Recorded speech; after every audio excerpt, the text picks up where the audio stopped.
Hello and welcome to Man's Model Moments. I apologise, everybody. I've been speaking to myself for the past 10 minutes. Oh, dear God. Well, so that I'm going to have to say all again. Oh, dear. Well, I don't know what happened there. Because I pressed go live, and for some reason, it didn't go. And I was just looking, I just looked across for the comments, and then nothing happened. So, yeah, a few of you have commented on the Northern Lights.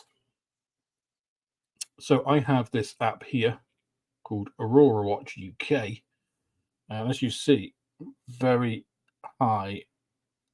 Although it's just gone down, that's unfortunately. But maybe a chance of seeing the Northern Lights tonight, which is great. Now, I just did a bit of sanding on this nose and across here, and told you all about it. I told you about the display sanding stuff I was using. Also snipped off these two pieces because I don't actually need them. That's in the instructions. I missed that before, kind of glossed over it. So I don't need these pitot tubes or whatever. But you didn't hear that because I actually apparently wasn't live, and it wasn't until I went across to the comments and thought, nobody's actually asking questions. Realised I wasn't live at all. So, yeah, not sure what happened there. Sorry about that, guys. So the reason I am cutting off all of these pieces is obviously to spray them, and so that I can put them on these and spray them. I've decided I'm going to do this a natural aluminium aircraft because that is going to be one of the fastest ways of getting this done. I don't really think, I doubt I'm going to be able to do this tonight. I really do. So it'll be interesting if I do. But I wouldn't be putting any money on it myself. Let's put it that way. So I'm not going to spray this with the airbrush. I'm going to do this with a rattle can again because it's faster. Although arguably maybe not faster than Outlaw, but I don't have any Outlaw aluminium.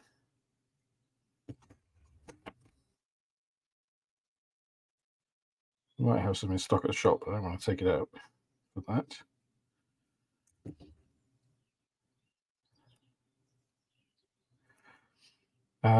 So also, I haven't been very thorough with the sanding because, again, I don't think I'm going to make it.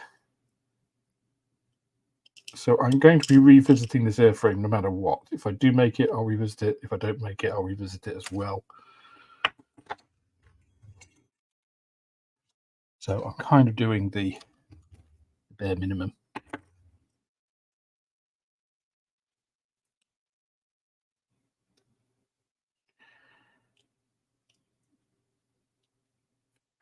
So I also apologized for the lack of streams on Wednesday and last night. As I explained in the posts, I had power cuts the last couple of days. Annoyingly, little micro power cuts yesterday, just enough to take out the computer and the internet.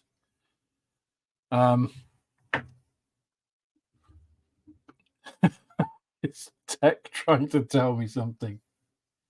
Yeah, must be. It's an interesting name. Is model building still popular? Yes, it is. It is more popular than it has ever been. We are in, as I have mentioned many times, a golden age of modeling. I think probably because, back in the 60s, 70s, it was sort of seen as a, I don't know, it was sort of seen as a children's activity, but there were a lot of modelers because there was, there weren't that many hobbies, right? There weren't that many things to do, and sort of model trains, train layouts and model making. Also, if you think World War II's proximity was a lot closer. So my father's generation, the baby boomers, were of course from the parents that went to fight in those wars or stayed home, waiting for those to come back. So, you can understand the popularity then, but it was kind of almost like a default rather than now, when it's seen very much as people understand the mental health benefits of modeling. It allows you to relax, sort of take yourself out of the day-to-day. A lot of people find themselves, kind of consumed with the stresses of the world. It's good for manual dexterity, manipulating hands, especially for those people who might have some mobility problems in their hands. It keeps those going. Regular exercise for your hands.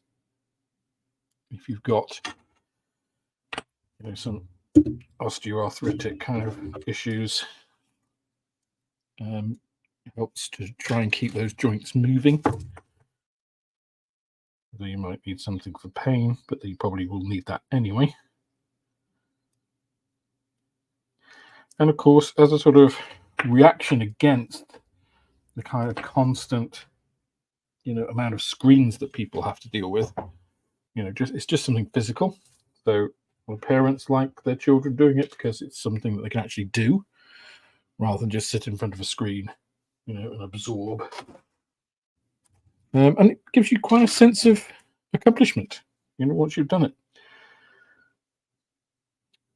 Okay, I'm seeing a lot of things that I still need to do on this model. A lot of things I still need to do.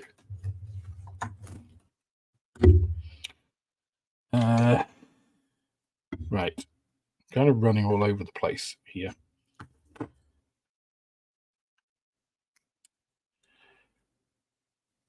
I promise I am trying to get organized.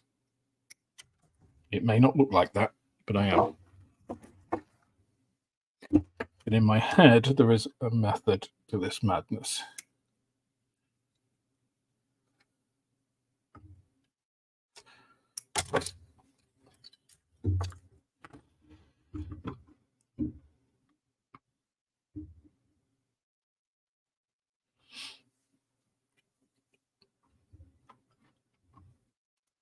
What was a pig of a build for me?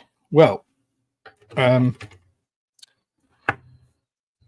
it's funny because, again, when I was going through the unheard 10 minutes, the 10 minutes that nobody will ever see because they are lost to streaming forever. Just going to adjust the camera here because it's not quite right. There we go. It's a little bit more square. So I was having a conversation on Discord with a few people from the Discord group of YouTubers, and Matt from Model Minutes is doing a video. I won't say what it is because I don't think he's published it yet, but he's doing a model that he had done back in his youth and sort of revisiting it, and he's still got the pictures of the one he originally did, and he was showing them and just saying what a mess he made of that at the beginning. And from my side, I was like, yeah, but you can look at it and directly compare your growth, which I think is a really good thing. And thinking about that, I actually managed to find some pictures of the models I made in my return to modeling, my second return to modeling, because my first return was before I had a family. And so I'm not looking at instructions, but I am kind of just ad hocing this. Yeah, before I had a family, which is fine till they get to about 5 or 6, and then require a little bit more, they're awake longer, they require a bit more intellectual engagement. So I had a break again. So got back to modeling for about a decade, and I have some pictures, but all those pictures, it was before good digital cameras. So none of them are digital. They're all actually physical prints. I did digitize them because I did have a website back in the mid 90s, like when the internet was born, barely. And I'm just looking at which parts here. I've got like D16, D25. I'm just going to put these pieces together whilst they talk.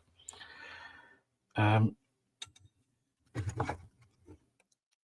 I managed to find the hard drive, the external hard drive that I had these kind of backed up on. And just make sure I get the right piece here. 25. Oh.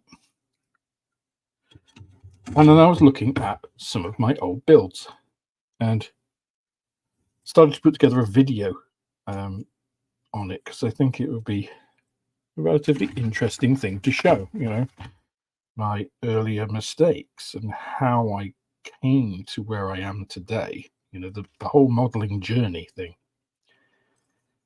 And there were some kits I did which were real pigs. I mean, real pigs. But that was kind of part of my journey. So it's not that I regret them. It's kind of just where I was and where they were, where the hobby was.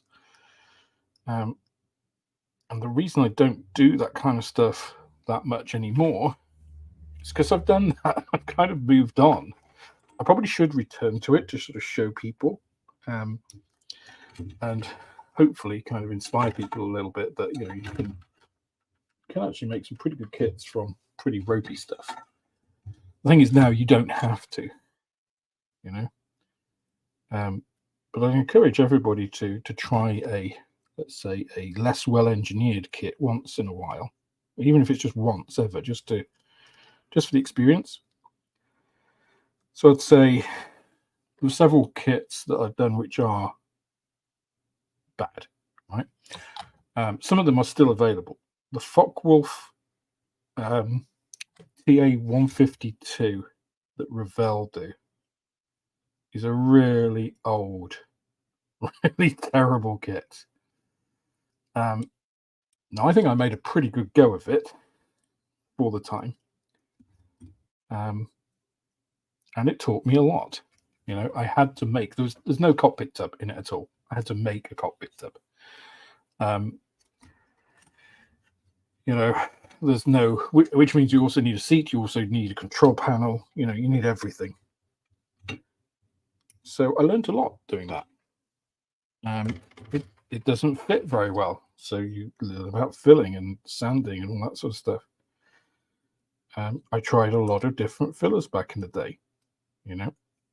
It's only really in the past couple of years that I've really properly got into using sprue goo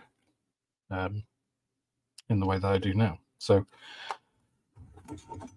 yeah, I think that stands out in my mind, the Revell TA152, 1/72 scale, terrible kit, really old kit. In fact, let me have a look at ScaleMates.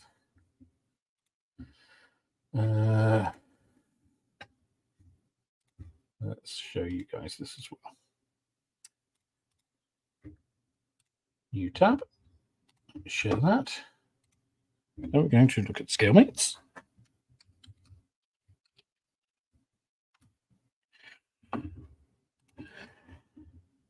Let's go TA152 kits, 1/72 scale, Revell. Okay, the boxing I had was this one. See, and as you can see, it's been reboxed a lot, but it's originally an old frog kit, a 1970 frog kit, and it hasn't fared very well. I don't think it was one of their better kits. It's from 1970. And yeah, it's I'd say it's a dog kit. It really is. I think actually, it was one of these boxings.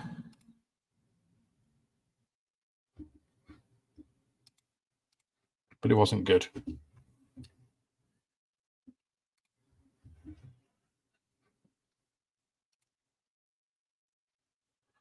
No need to apologize for being late, because I was late to my own stream. Well, no, I wasn't. I was early to my stream, but I thought I clicked the live button. I hadn't, so I was talking to myself for 10 minutes before I realized. So I've already made a big gaffe for the evening, so no need to worry.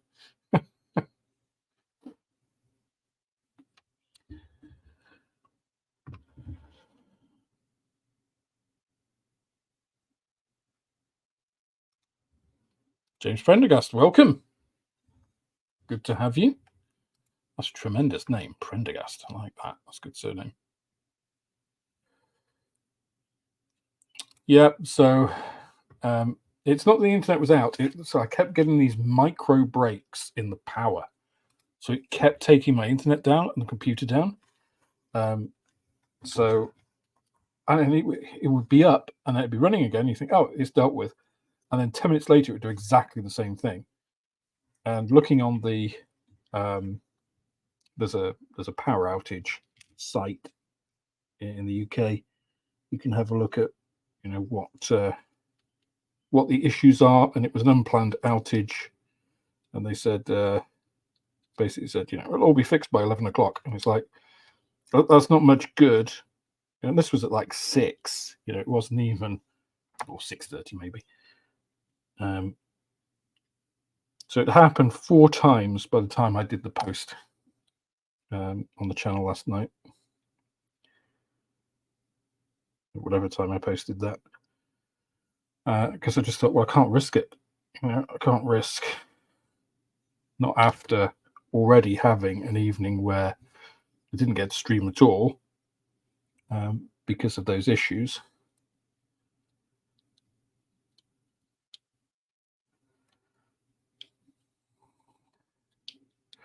So I'm just putting these pieces on the cowling, which all seem to be fitting absolutely fine. That is when I don't push them apart.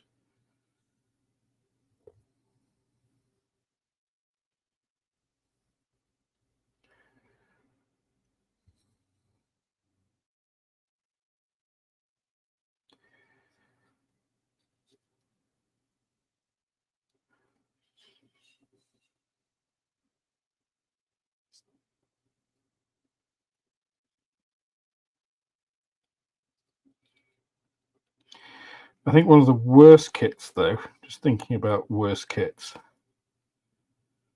they actually tried to correct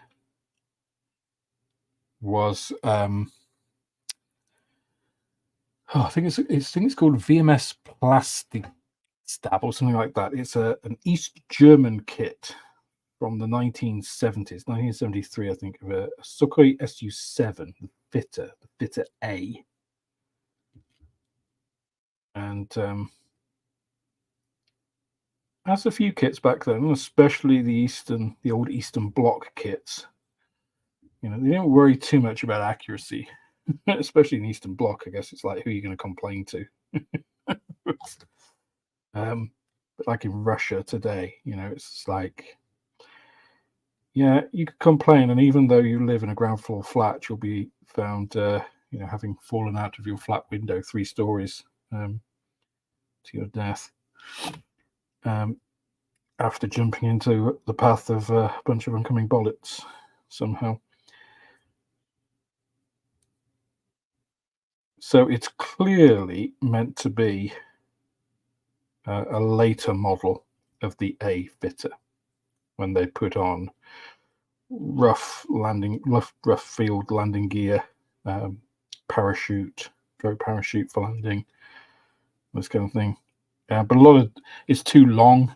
It has the wrong profile at the back. You know, there's a whole bunch of stuff wrong with it, which just makes it look slightly weird, slightly wrong. I don't know what these pieces are.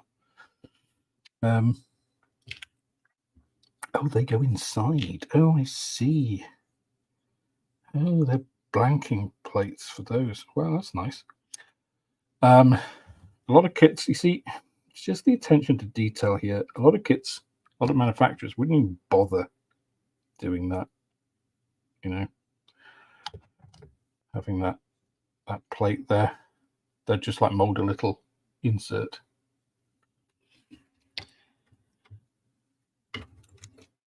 Yeah, but this East German kit was, and horrible raised panel lines. I mean, if you think about the depth of Matchbox panel lines, imagine inverting those so that they're raised. That was kind of the state of it. And I did actually go about correcting it. And quite enjoyed it, you know.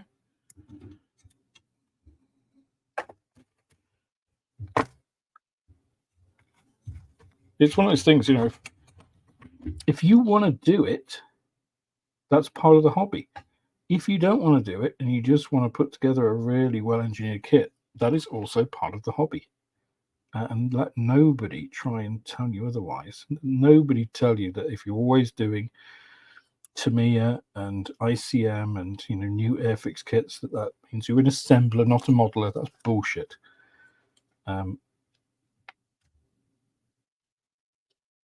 You know, this hobby is not gate kept by those people. They don't own the hobby. They can't tell you what it is.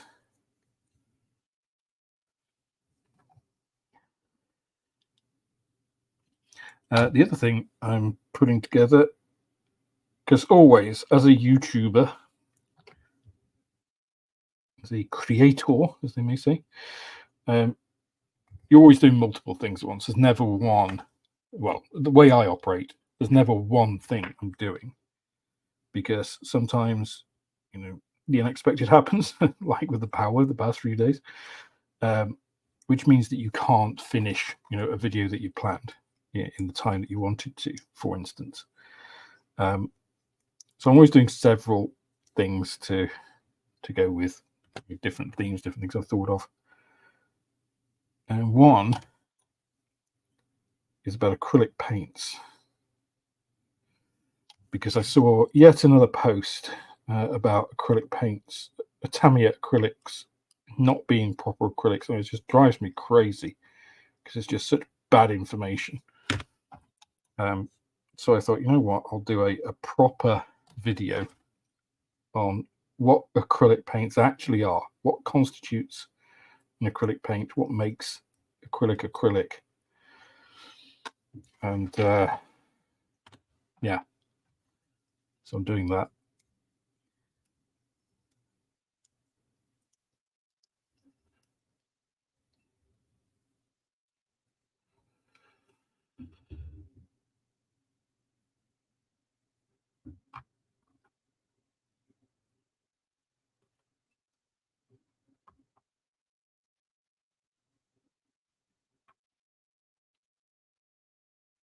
Just looking through bits, just questions here. That is, yes, I thought that was funny as well.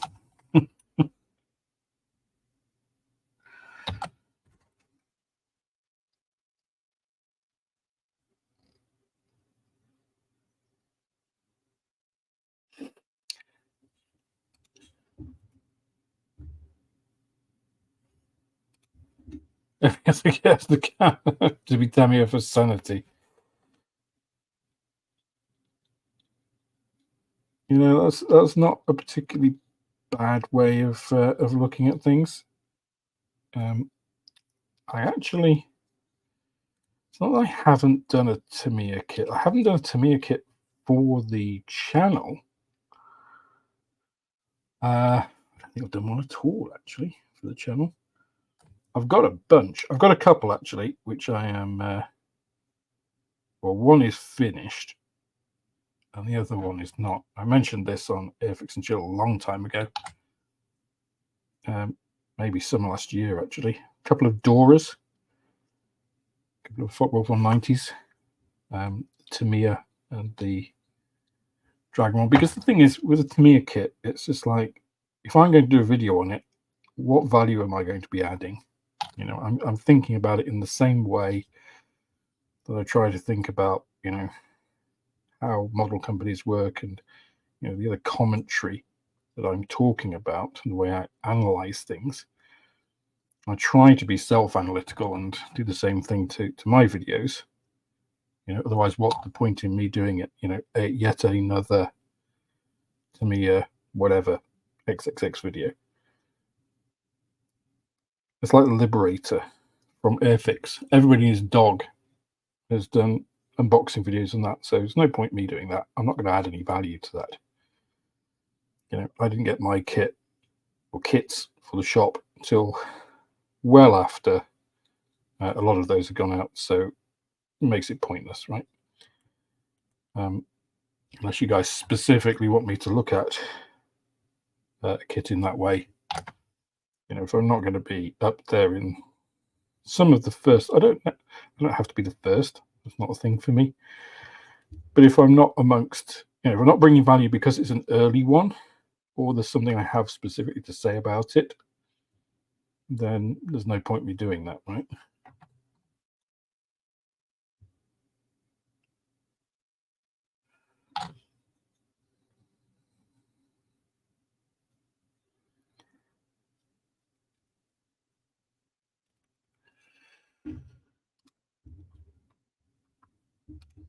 Question: does ICM provide the modeler with how much nose weight is required for this kit? Yes, they do. It's 50 grams, is what they say. I never believe model companies. Maybe I should believe ICM because they've always been very straight with me. But I always err. Let me put it this way: I err on the side of caution. So if they say 50, I'll probably put 60. You know, provided I think the undercarriage can take it, because I would rather have, you know, something which is definitely not a tail sitter than something which is teetering between, you know, maybe not.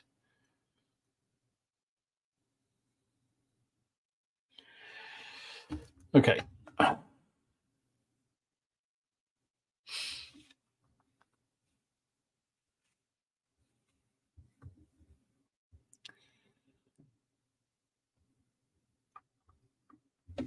So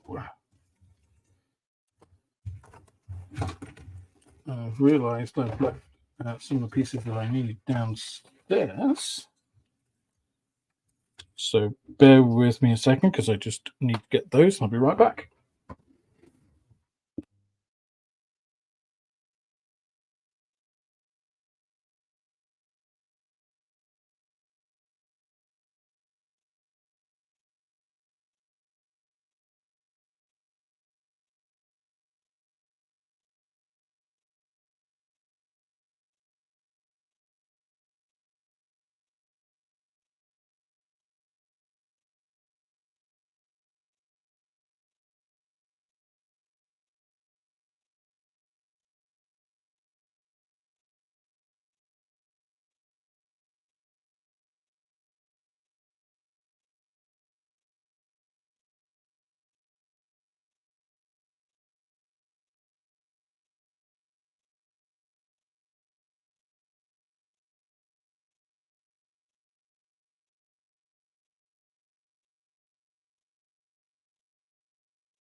Of course, I had to get the inevitable cold coffee.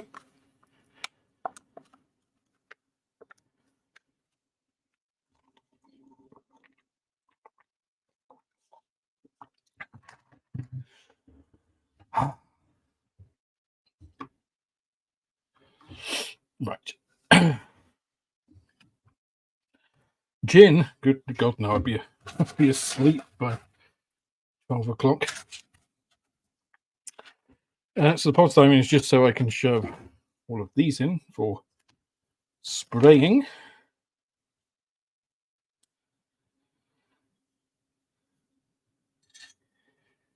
I'm going to just put my sexy gogs. There we go.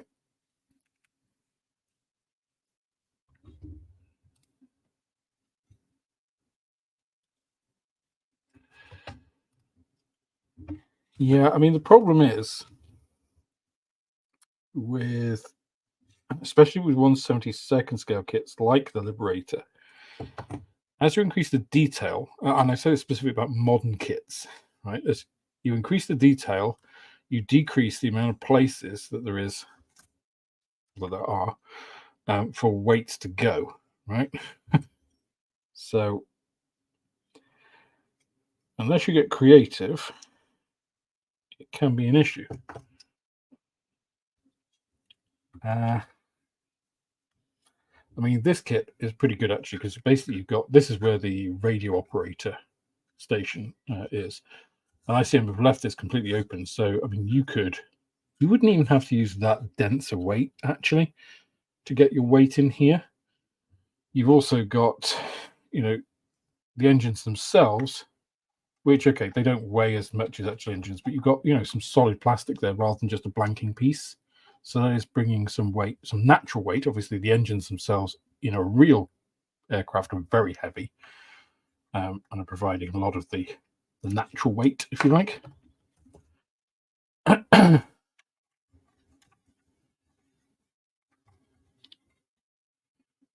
It's interesting the way all these go together. It's just clever engineering, the way all this is done. Let me just go on here. So, yeah, I mean, you never see these, but they're there in case you do want to, open up any of these panels and, expose that engine detail, etc., etc., which is just nice. It's just nice to see.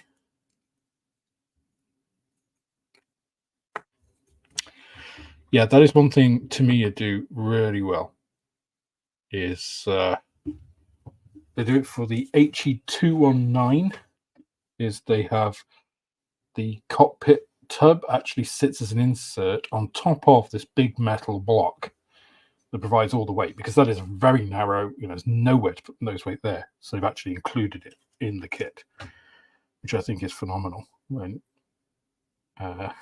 manufacturers do that kind of thing.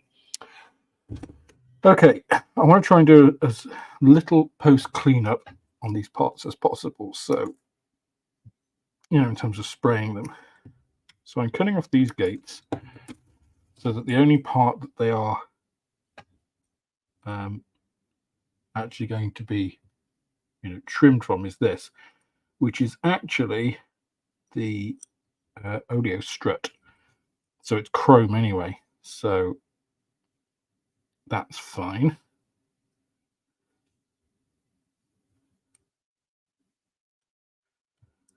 And these pieces, which aluminium, can just be sprayed.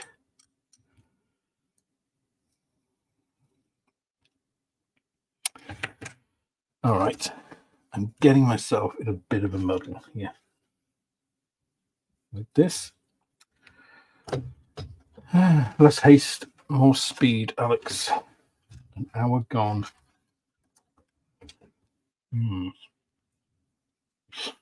See, what I'm wondering now is, do I just spray this?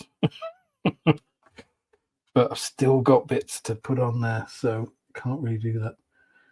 D46. Let's get a couple of the D46s.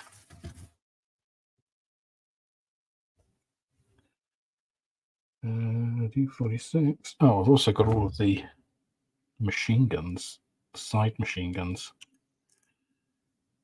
Come off. Be put on.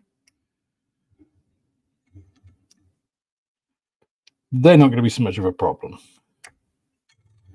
D46. These are actually the exhausts from the engines themselves. They go through these cowls.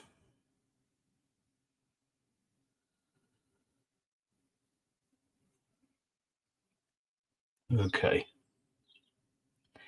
And those are the blisters for the... Sorry, I'm pointing out, I'm putting it under the light for some reason. The blisters, they're 13 and 14, they are different, so I won't cut those off.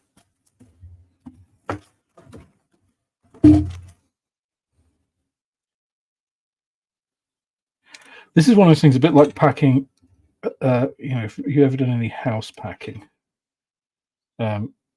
you think you've got everything packed, and then you think, oh, it's just, I've just got this couple of things to do. And then you start doing it, and you realize what a big job it is. And you think, oh my God, how did so much stuff get in here? Realize you haven't allocated enough time. Feels a bit like that. Does feel a bit like that.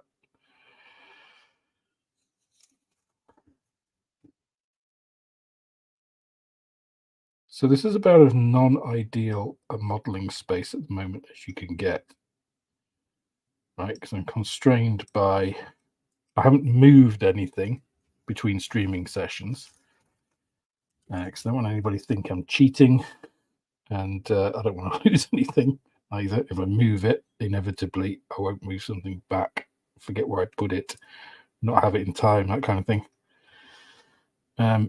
I can't really clear stuff away as it is. Any of the dirt, I can't replace this sheet, so I can't really see very well.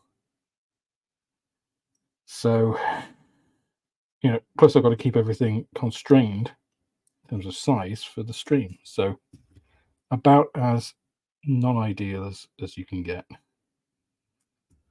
That's me hedging my bets, you see, right? So it's starting to come in the language I'm using.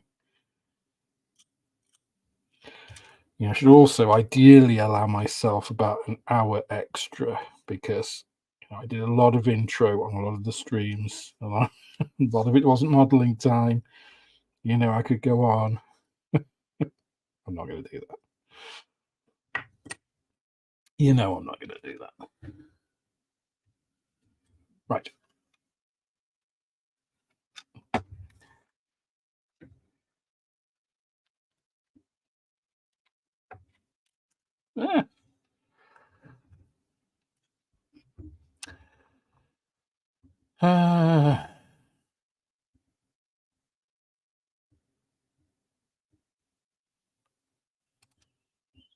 That is a good point as well. The other thing is, of course, if you're going to make a diorama, it doesn't matter, because you can glue the wheels down. You can glue it in whatever position you want. So you don't have to worry too much about weighting noses. In some cases, it could actually be counterproductive, depending on what sort of pose you want your model in. But then you're not restricted at all.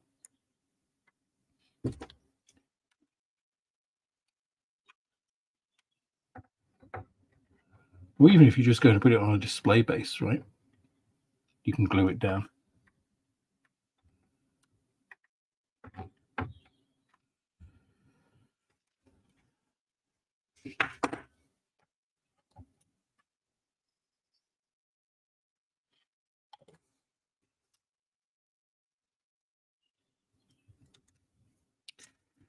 I had 3 of those, and now I can only see 2.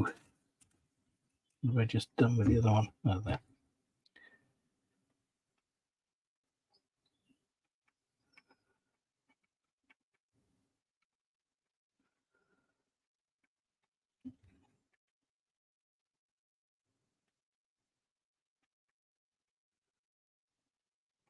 They don't seem to quite align as they should.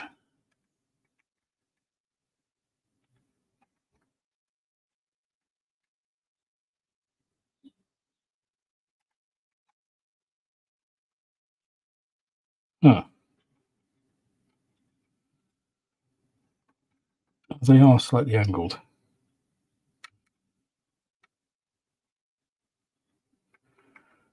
Yeah. So they are sitting, I think, how they're supposed to. It's just the tabs are actually angled. It's not immediately apparent, but hey.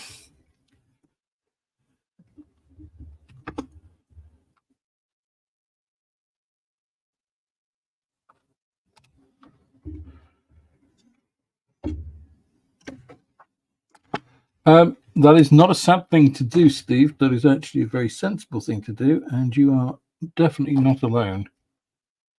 So you may have seen on some of my builds where I have actually done that. If you are eagle-eyed enough to spot it, I generally don't have the instructions kind of in a very visible place.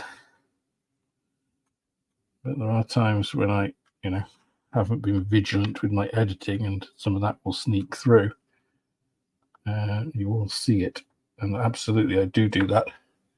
Not only that, but I'll scribble out whole sections that, if there's an alternate to do, and I don't want to do a particular one, I'll scribble out the whole thing so I don't make the mistake of accidentally doing the wrong version.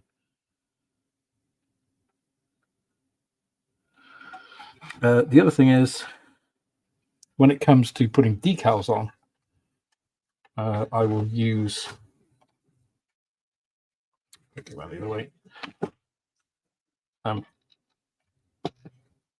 I'll use a Tipex to actually white out what I've done, because scribbling out means you can't really see what the numbers are and stuff you've done, whereas going over it with Tipex, obviously it's white on white, so then you can see what is left visibly.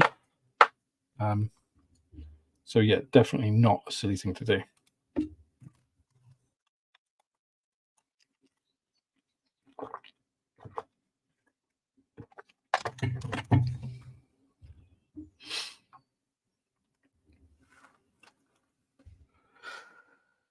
Okay.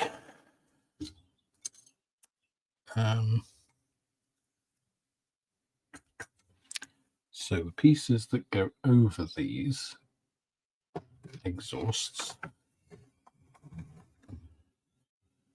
are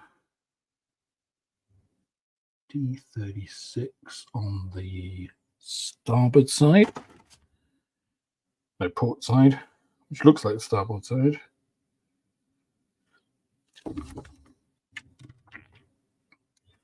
So this is a D35. D35 goes on this side.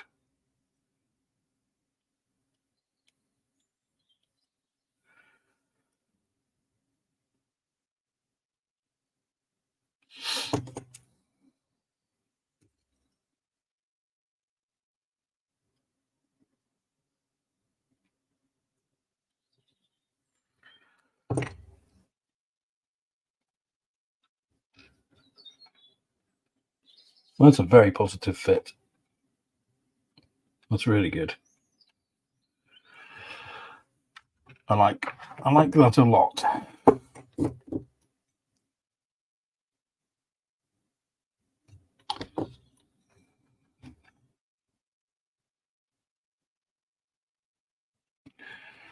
Much more so than the exhausts inside, which I wasn't quite sure about. The external cowlings for the exhausts, really good. That has added a lot of confidence in that, so I wasn't quite sure until that.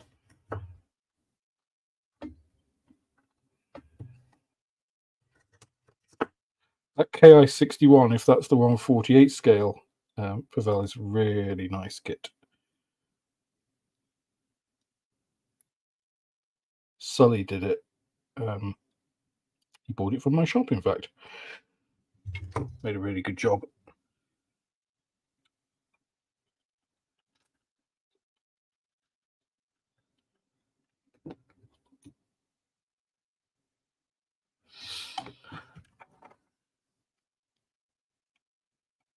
Oops, that was a bit slapdash, Alex. I haven't got this set up for this way. Just saying. I know that. but I don't want to waste time adjusting that.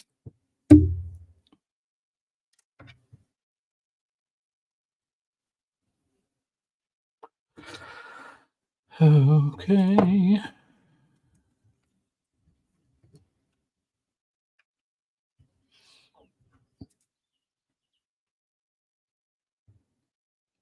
So I'm just looking at whether I need to take those down a little bit more. I think I'll be okay. All right.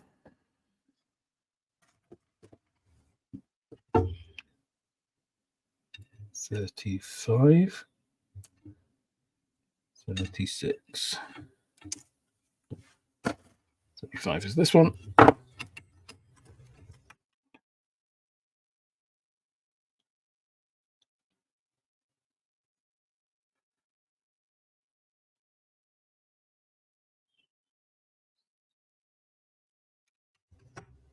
Again, we said 35 is the inner face here.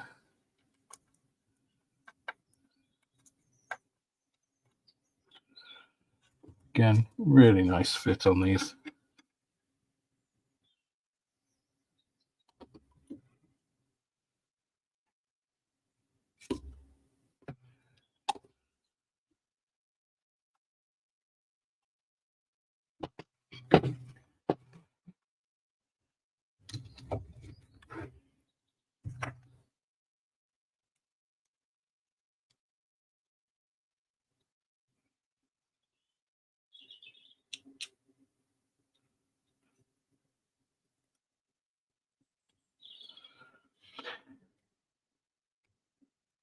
So I think my takeaway on this is, because if I wasn't going to try and paint this, you can definitely assemble this in 24 hours.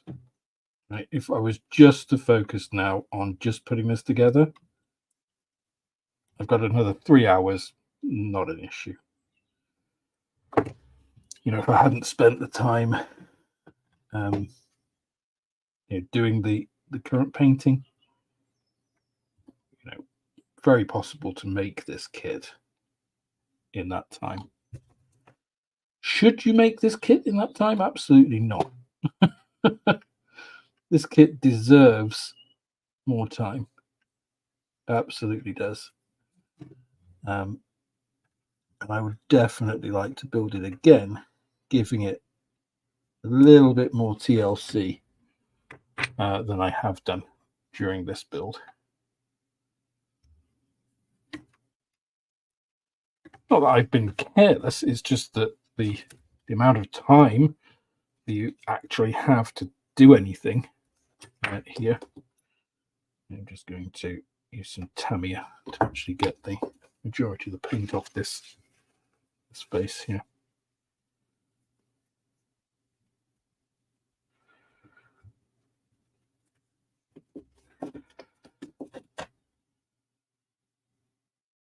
But yeah, certainly the time restrictions have played a factor here, no doubt about that.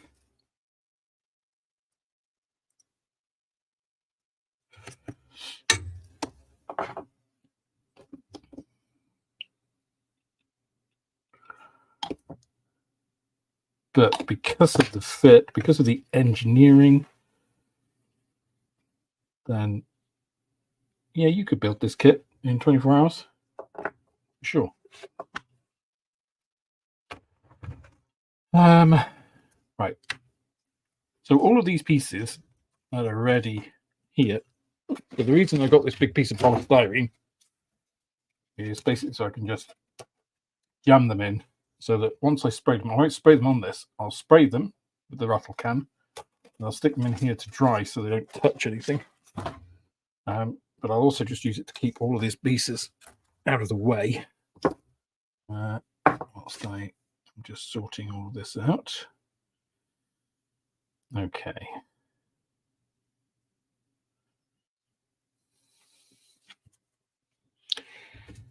This I'm going to remove because this has some other pieces to go on it.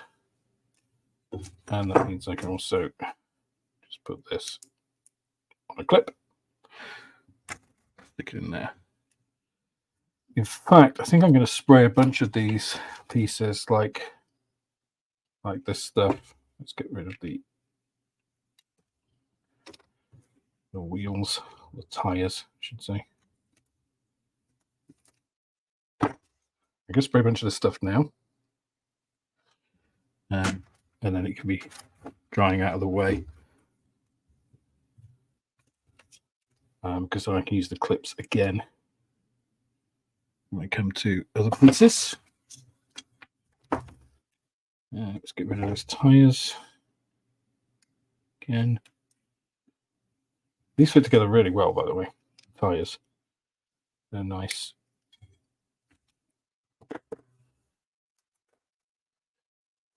I don't particularly like multi-piece cowlings because even if you're very careful, you're always going to get slight alignment issues, which is okay, right? Because I mean, the real aircraft, if you look at some of these aircraft, similar tolerances were, I mean, they might have had a particular value, but it doesn't necessarily mean that's how it came out on a, run-of-the-mill aircraft. Also, Marauders got the absolute hell beaten out of them. They really did. And they still kept flying. When they were used properly because they were committed to a lot of places, right, incorrectly, poor tactics. The very first time they were used in Europe, I believe, not a single, I think only 11, might have been 16 of them were sent out on a raid, unescorted, and not a single one came back. That is not the fault. This is a low-level bombing raid as well. That is not the fault of those poor men that were sent, many of them to die on that mission. They were cut to pieces by flak and by butcherbirds, 190s. Once they were properly used in a medium bombing role, they were one of the most successful and had the least attrition rates of any of the US bombers, about 0.5%, which is a real testament to this thing's ruggedness. But guess what? When something's rugged, you tend to, especially when you're stressed in other ways, tend to neglect it. So these things really got beaten up.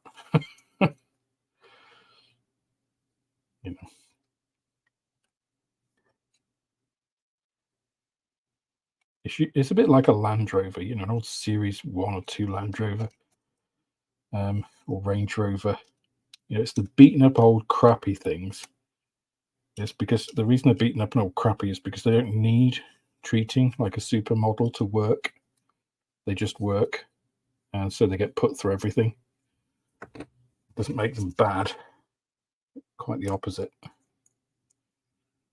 Okay, a couple of nice, really places. Nice, easy places to hold these things, which is great. Yeah, no, thanks, Julian, and thank you to everybody who was concerned and who gave well wishes. It was just purely internet issues, which were down to power issues, whatever they were, beyond my control, unfortunately. And because we don't really have any signal here, and there was no internet, I couldn't actually tell anybody either. So that's why there was no notification. Apologies. Right, I'm going to go and spray all of these. You will hear it, but I obviously can't spray rattle can on camera. So bear with me a second. As I move across my makeshift spray booth, I'm just using my auto paint here. This is the first time I've ever used this. I used to use Auto Tech, but I didn't have any. My makeshift spray booth is a cardboard box.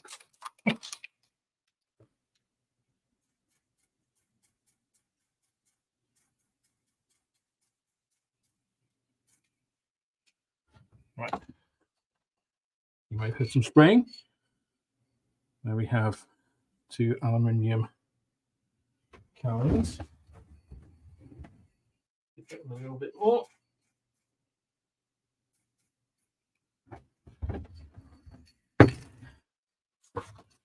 put those in my block, which I'll have over here. I'll put them at opposite ends, so I'm not unbalancing it. And I'll spray some of this other stuff.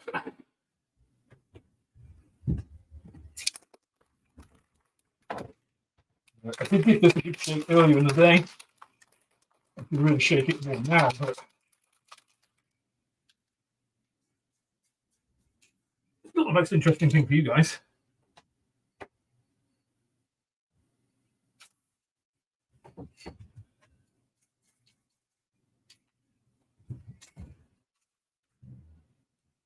And main undercarriage bay doors.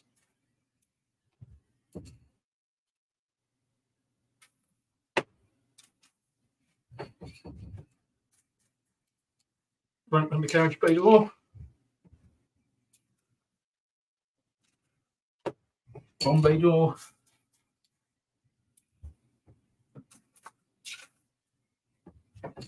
Another bomb bay door. Another set of main undercarriage bay doors.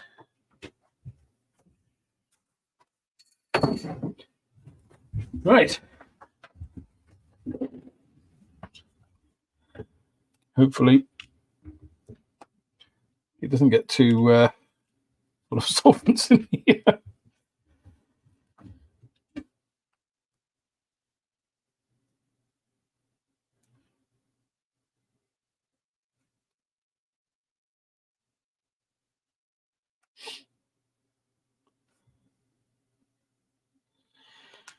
Yep, Sullivan. That's life.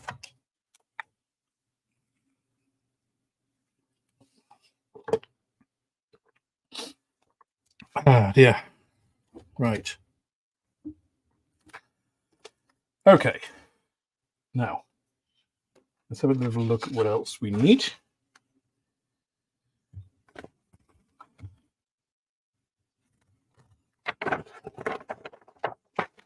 So I'm mainly looking at the things I need to put together before spraying. So, for instance, here where we've got set 110, some pieces for the front gear. Those pieces can be put together before you spray them. Inside of these doors, I haven't actually sprayed yet, so I can still do all of that. Spray the outside first on those.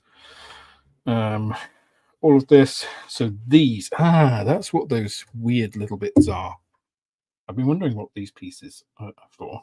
They go on the landing gear. Oh, they'll be retraction struts for the doors, won't they? That's what they'll be.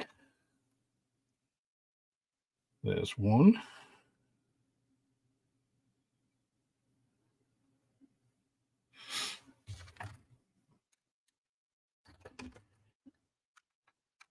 There is two.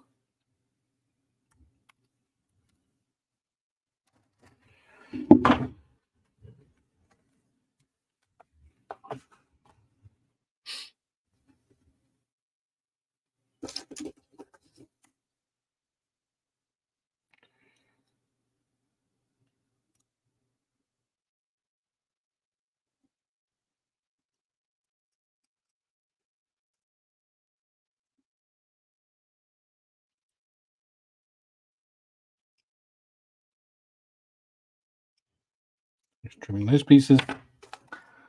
So these also I'm going to take off because these go on these pieces.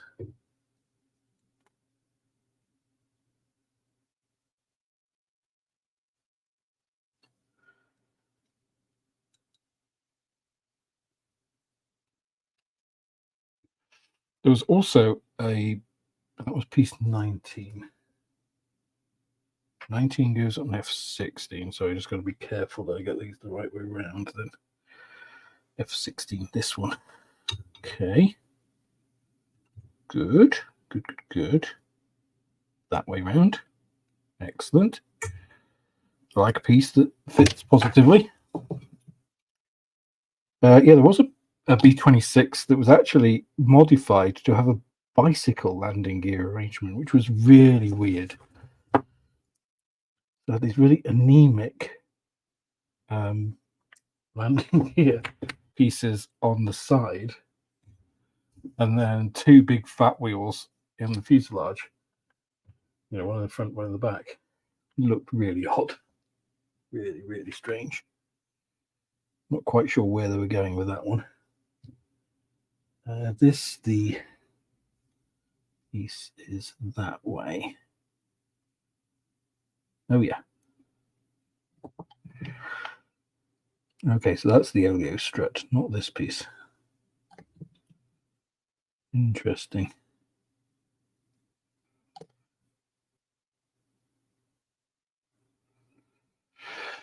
Okay, in which case I'll probably take the entire assembly.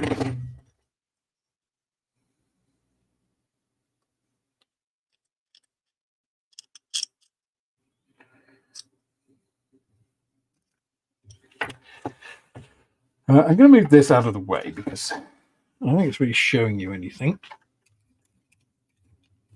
That means I can get my other camera in.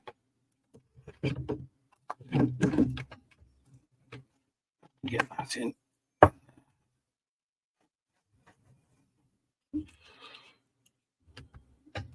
And then let's add that in.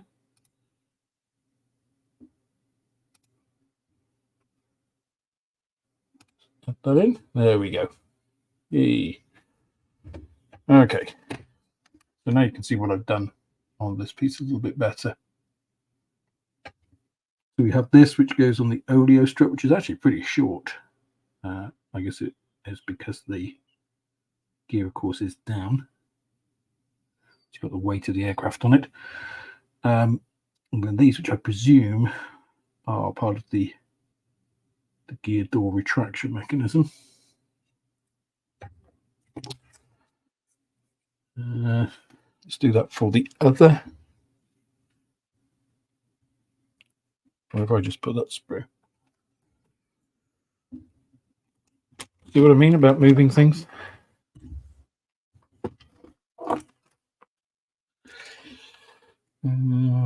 Wasn't on here because they're all the same. Was it this one? No, here. Idiot.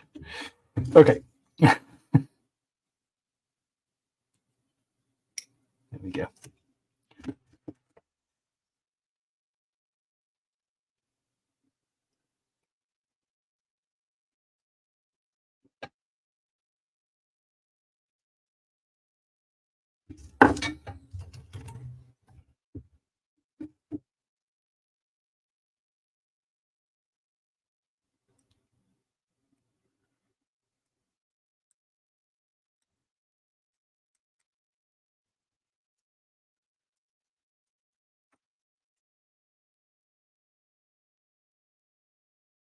This piece has these little positive location parts there.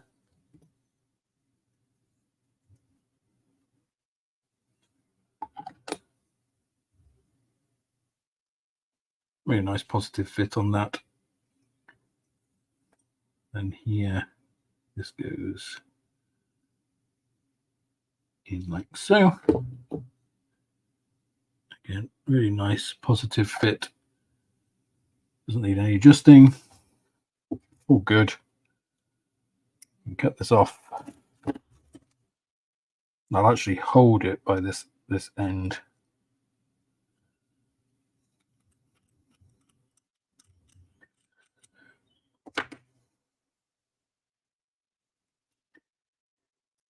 So there we go. The two main landing gear undercarriage assemblies.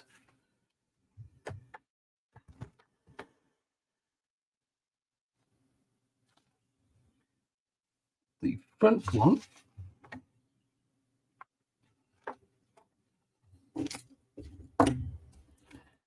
that's the sprue we've just used.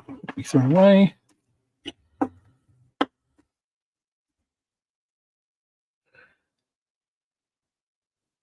Do I do these machine guns now? Probably.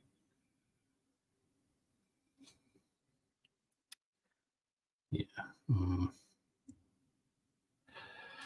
Yeah, they probably do need to go on, don't they?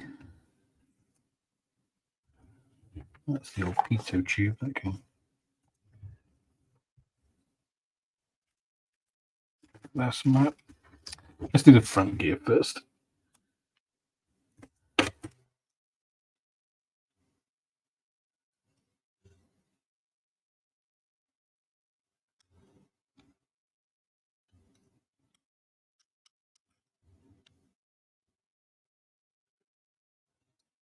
Okay. That's that. New pieces G74 and G72. G72 is this one, G74 is that one. G74 first. We've also got G73.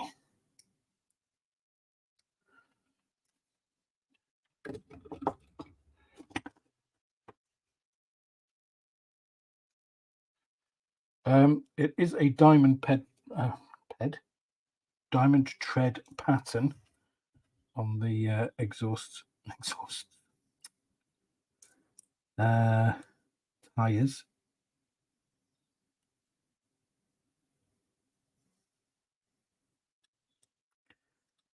Maybe I need to open the windows. Much cellulose is getting to me.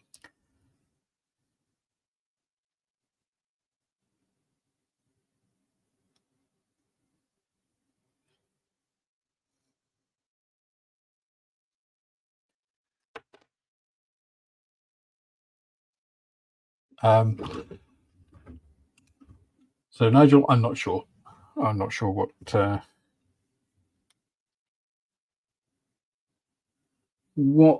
Van Nigel was mentioning.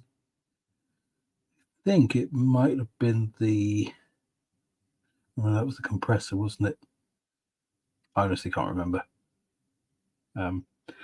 Best thing is just go back and watch the stream, the video of the stream.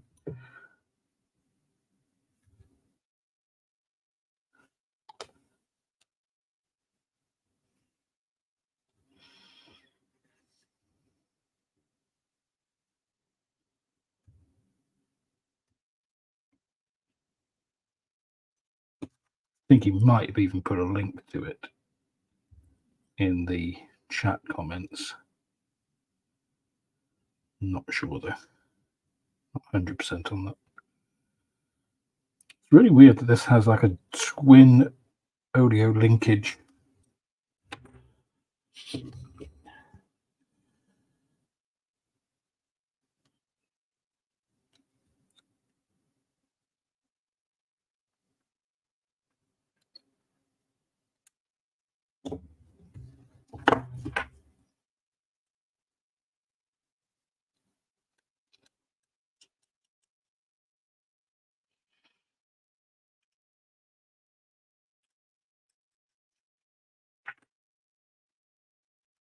I think I put that on the wrong side. I don't think it makes any difference. I think it might actually.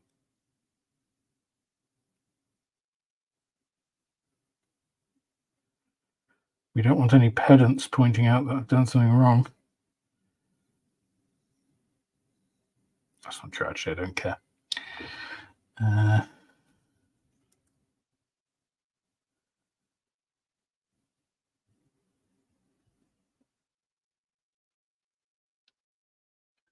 Yeah, that's the correct way.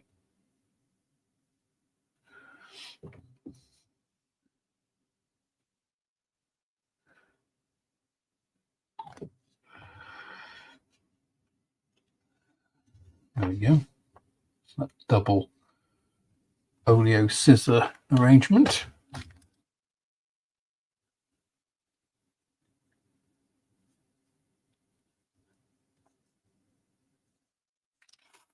And then this will sit.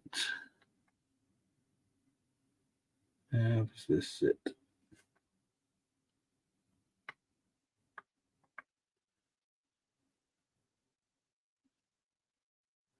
Let's see where that is meant to go. There, maybe? That is definitely a video. And by that, I mean the ICM instruction video. That's definitely a video looking piece. Now I'm going to hold this by that audio strut. So as I say, that's chrome, so it doesn't really make a difference there.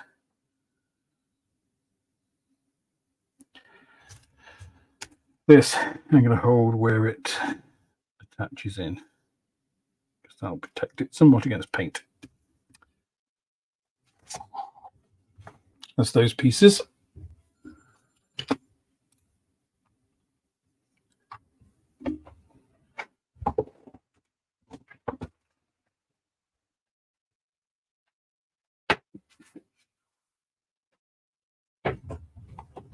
Good thing about rattle can, just like other things like Outlaw, it dries very quickly.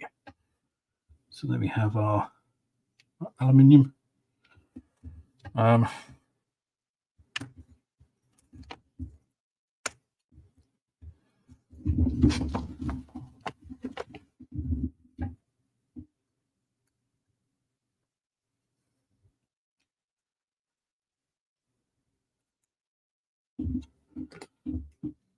Obviously, these aren't sprayed yet.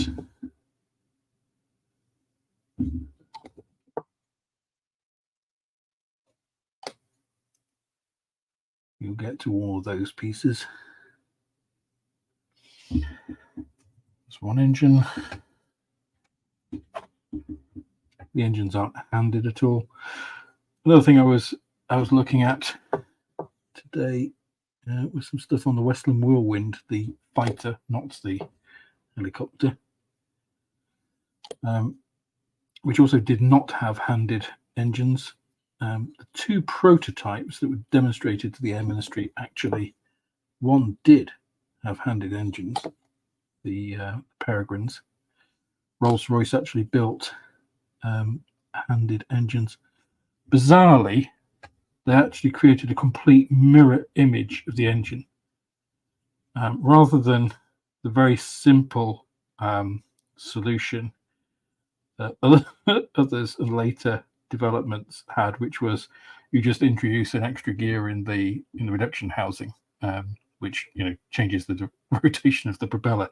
They provided a complete mirror image of the Peregrine engine, and obviously the Air Ministry wanted to see demonstrated differences in performance before they really wanted to go that route, and they were quite right to, because there were no performance advantages.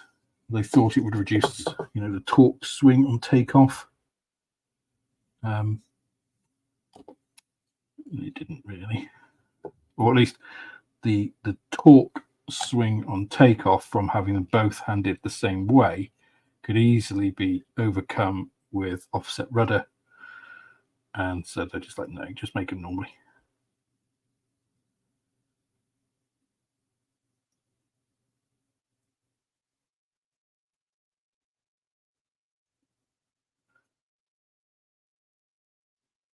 Interesting, because there's a lot of myths around the Whirlwind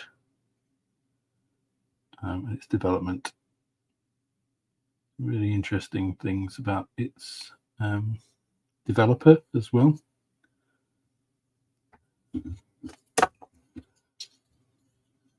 He was an interesting chap.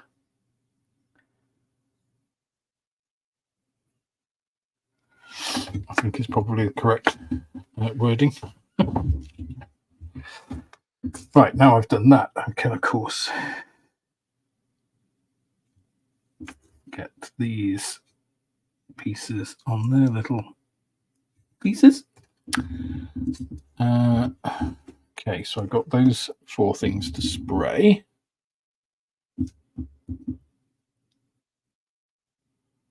Which I'll go over, but I won't do yet.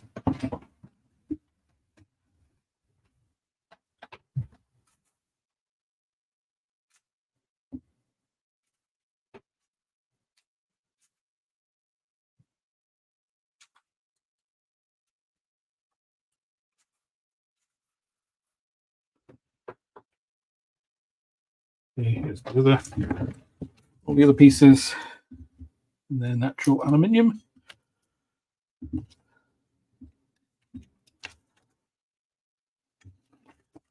We've got one more gear bay, so not gear bay, bomb bay door that I need to address. Which was the piece that came off. There we go. And also that piece.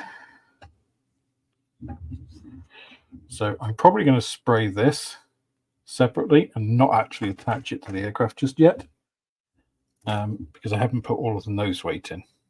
So I'm going to cheat, is what I'm saying.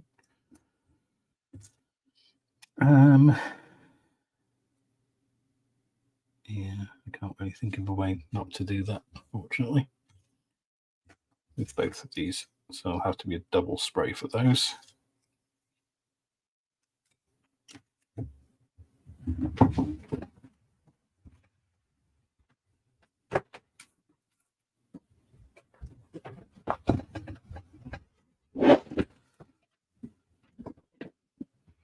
So as you can see, you know, the common myth about auto sprays being too thick to use on models, unless you're using super cheap, like dollar store spray and spraying on really thick. I forgot to trim these before I did the spray. That's not the case, right? You know, got very clear panel lines here. You got to think, when you're spraying a car, do you want really thick spray? Generally, when you're finishing something or in a really thin coat, you might want multiple coats of that, but you don't want it to be really thick. So again, providing it's a decent quality one, and not like the cheapest of the cheap, you're probably going to be okay. And, you know, obviously not a high build primer. You don't want that, because that's designed to fill in small imperfections, which of course things like panel lines seem to be to that kind of paint. Okay.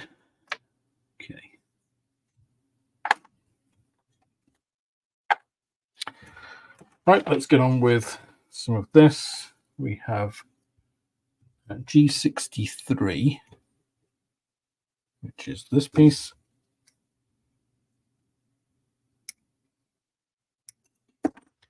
And G63 goes on this one. Now these, again, as I mentioned, do have to be completely smooth.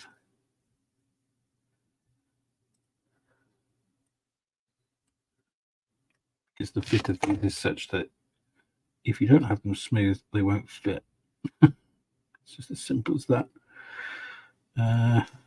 They also have to go on the right way, which I wasn't doing there. And when you'll know, because when you get them on the right way, in the right position, they're perfect. They just, you can just tell the fit is good. You just feel when it's right. It looks right. It feels right. Good to go. And then the other one, obviously G62 is the other side.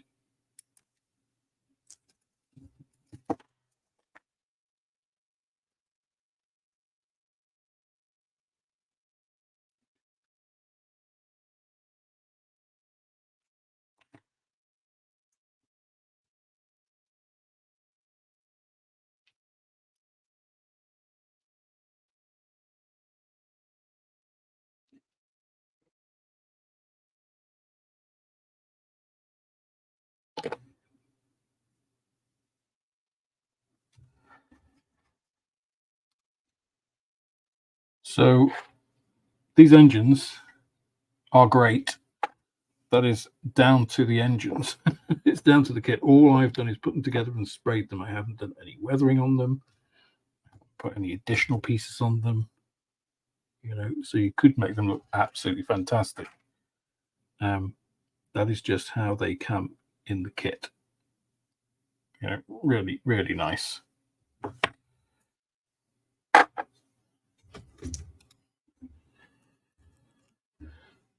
Okay, an hour and a half in already. Where does the time go? Where does it go? Right. This is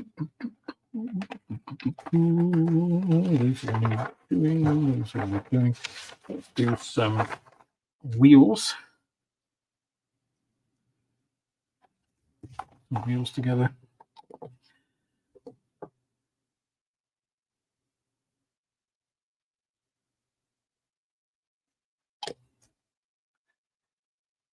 I generally do this with wheels rather than putting them on. Oh, I've messed that up. And then going around, because that's more chance of capillarity, just bringing the glue into contact with my fingers. Once you've got it on, there's nothing to stop you holding it in another way, you know, with something else or on something else to be able to spray it. To be able to add some more, because I know this isn't going to fall apart because it's already got enough tack together from the first bit. If any of that made coherent sense, I'm not sure, but the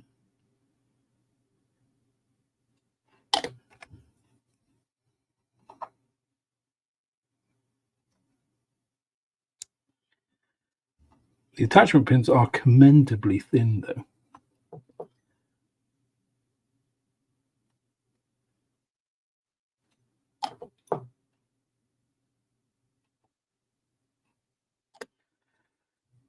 The other thing you could do if you were desperate for weight to try and prevent this being a tail sitter, you can actually weight the wheels. So if you put weight in here, that's another place, because it's essentially you're lowering the center of gravity. Right? You're keeping it planted. So anything that's lower is going to help, and not past the center of the wheels.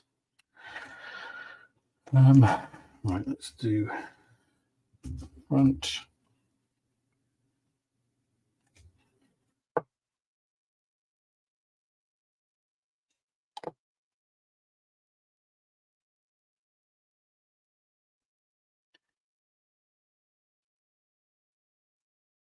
So yeah, especially this front wheel, actually, you could probably get a decent amount of liquid gravity in here.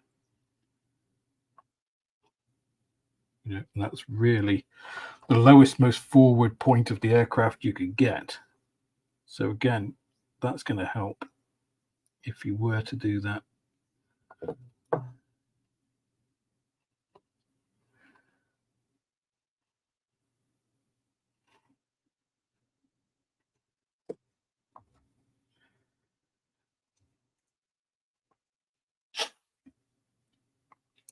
So these can be sprayed. And then to get the right side.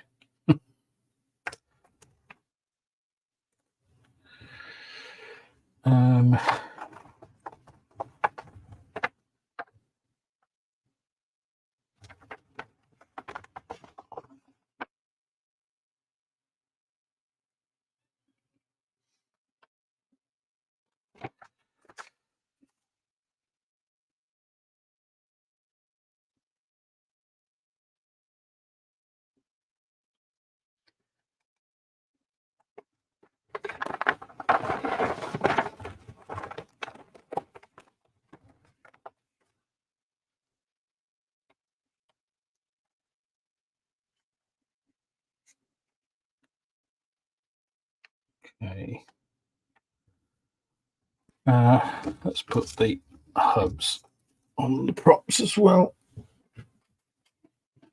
And then I'll do the MGs on the fuselage. So the other thing I want to do is spray these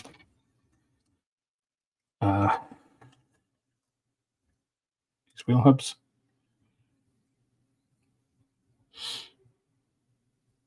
These are the hubs for the props.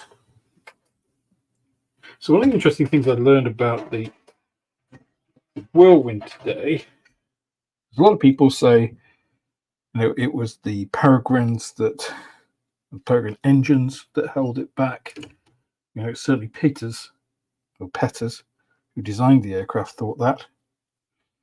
But that isn't actually true. They did some testing post-war on this, and it was actually the props. The original prototype, where they got all of the speed estimates and stuff, so it was estimated to have a speed of 370 miles an hour when it was first proposed. Which way do these go? That way. And in testing, I think it was 360. It's pretty close. But actually, production aircraft, I think, were only about 270, like way down from that. It wasn't the Peregrine's fault. What they found was the propellers. The two test aircraft, one used, the one that was used for all the calculations, used Rotol propellers, which were thinner than the other aircraft and all subsequent production aircraft, which use Dunlop constant speed propellers, which are a lot thicker. But a lot of aviation science, if you like, it wasn't understood back then, so they were kind of discovering a lot of things. And basically, it's a property of essentially the propellers, because of the way they work at higher altitudes, because the altitude projected of the Whirlwind was, I think, 33,000 or more. And in testing, it came out as 32. Production aircraft suffered over 20,000. So it was a real disappointment. And again, down to the propellers, because thinner air, basically, it's parts of the propeller break the speed barrier going round. With a constant speed propeller, what that does is it tries to change the pitch of the propeller to match that. So it doesn't matter how much power you put through the propeller, it changes the pitch so it doesn't induce that feedback, if you like. Whereas a thinner, I am simplifying massively, whereas a thinner propeller doesn't do that. It cuts through that barrier. It doesn't produce all the negative feedback and stuff. So just the fact that was a propeller, because they're constant speed, they never allow, it doesn't matter how much power you put, they keep doing that. They keep changing the angle, so you never get more out of that. So if they'd stuck with the original Rotols, it would have been a completely different aircraft.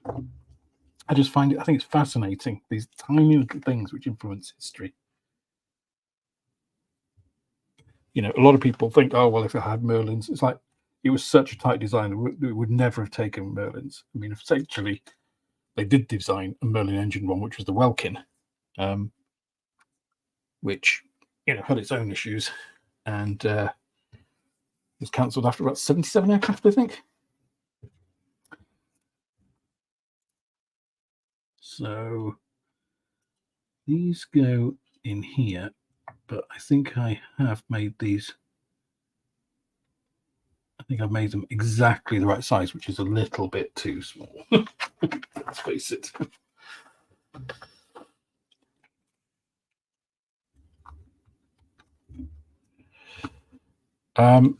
So interestingly, it wasn't designed. So the phrase heavy fighter from the British side didn't exist back then. And in fact, the Whirlwind was designed as the exact opposite. It was an interceptor. That's what it was conceived as. It was, I think it was called the four cannon fighter, was the specification, was for a four cannon fighter. But it was incredibly, without engines, it was lighter than a Hurricane. I mean, I think it was a tremendous looking aircraft, but the main problems were, one, that Peters was a bit of a genius, but apparently quite an abrasive, difficult guy to work with. He didn't get on with the Air Ministry. He didn't like changes being made to his designs, which really hampered production and just use of the aircraft in general. It was a horrible aircraft to maintain for ground crews. So, which on all of these things count, right?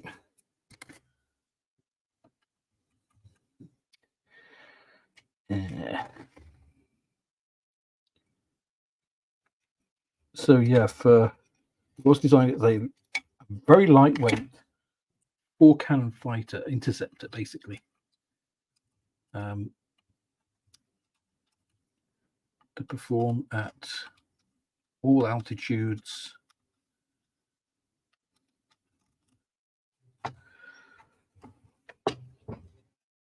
You know, the cross profile of it was thinner than a Hurricane on the body. You know, it was designed with flush exhausts to minimize drag. A lot of these things didn't make it through to the final design because they were caused a massive fire on the first time it went up. The radiators were built into the wing leading edge, but the problem was that they didn't have a square filter to use, so they used 3 little round filters, which were just not up to the job of cooling the peregrines. So there were just all these little factors, you know, which come into this sort of production hell of the Whirlwind. But it was such a tight design, there wasn't the leeway to be able to use anything other than what it was designed for, or with, I should say. You know, and if that is okay, so I can't do that. I just want to get the holes so that I can be assured that once I get these into the cowlings, that they will actually go in without any issues. Yes, I've mentioned before, I find the historical aspect of modeling really fascinating. And it's one of the real pleasures I have is learning about stuff as I'm modeling it and finding out things I didn't know before about aircraft and tanks and whatever else. You know, not in a way that a lot of greybeards do, with like, oh, it wasn't like this. It's more just like, it's fascinating, right? I mean, it's fascinating to me that a propeller, just something as simple as changing a propeller, can just alter the performance of an aircraft so much. And if they'd truly understood all the aerodynamics that were going on at the time, they would have, spotted it. They would have used the rotols, and it would have been a very different outcome. We'd have probably had more whirlwinds in World War II.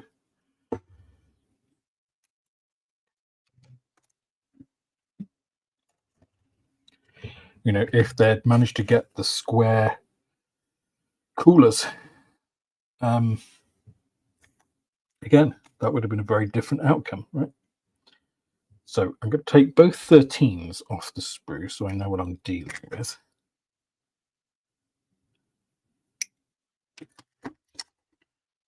So again, I think it's also really interesting to look at all these tiny individual things that contribute to the whole of, the outcome of World War II. It's like I said in the video I did on this, is like, who beat the Nazis? Americans are like, oh, we came in and saved you. Britain's like, there wouldn't be anybody to save if we hadn't have pursued. Soviets are just like, neither of you would have been around without the might of the Soviet Union. And all of those are true, actually. You know, it's not one of those things. It's all of them together. It's the combination, the times at which they happened. You know, Britain couldn't have stood for as long as it did without the help of Lend-Lease. However much that might be to the chagrin of people in the UK. It's just a fact, you know. We just didn't have capacity. Otherwise, we wouldn't have paid billions for it. You know, the Soviets were on the wrong side at the beginning of the war. So, you know, you can really not claim moral responsibility when you're only on the Allies' side when Hitler attacked. The US wasn't in most of the war. War in Europe only lasted a couple of years, really. And again, didn't enter until Pearl Harbor. So, you know, all of these things are true. None of them are moral judgments. They're just the facts of what happened.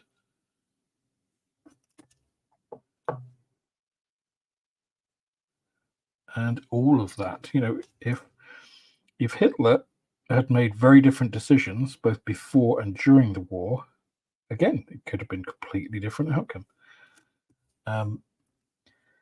I just think it's really fascinating, this kind of complex, intricate web of stuff. You know, if we hadn't, as a nation, UK, taken in so many Polish refugees and airmen and stuff, and given them a chance at revenge, effectively, had them in the RAF and stuff, you know, we had entire Polish groups that, you know, at the time, a lot of the airmen thought were undisciplined and stuff, but they were very, very good. And without them, would we have had enough manpower? You know, you can ask all these questions. They're interesting.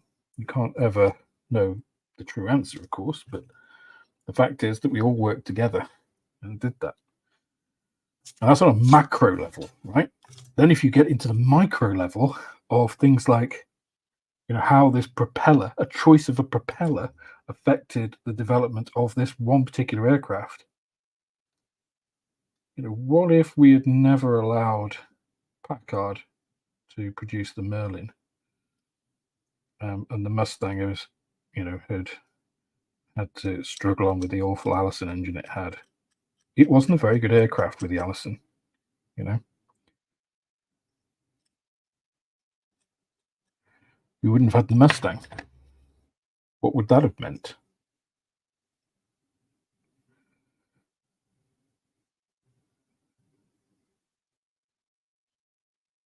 So, you know, people like to be absolutist. They like to have definitive answers and, you know, say X or Y won or was better and stuff. And it's like, well, it's not as simple as that.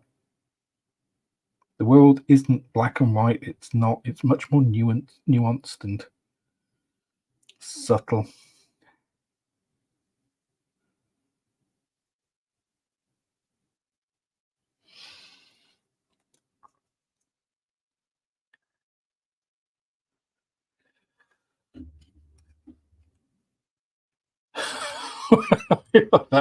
Workbench look like a butcher's slab and you're a modeler. What are you trying to say?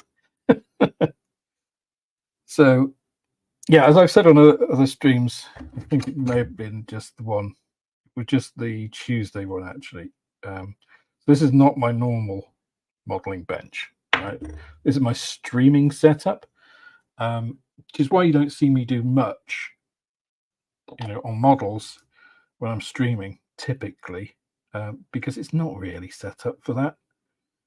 You know, I've got my man cave, I've got my setup at the shop, you know, which are much more conducive to actual modeling than this little, oh god, it's like an A2 area here.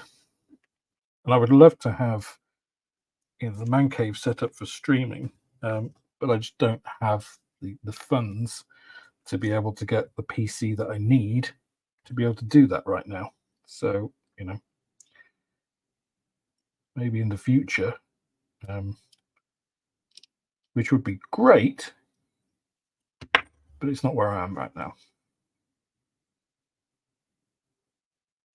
You know, much like those absolutes of X or Y winning, you know, entire global conflicts, it's just too reductive, you know. You can't boil that down to nothing.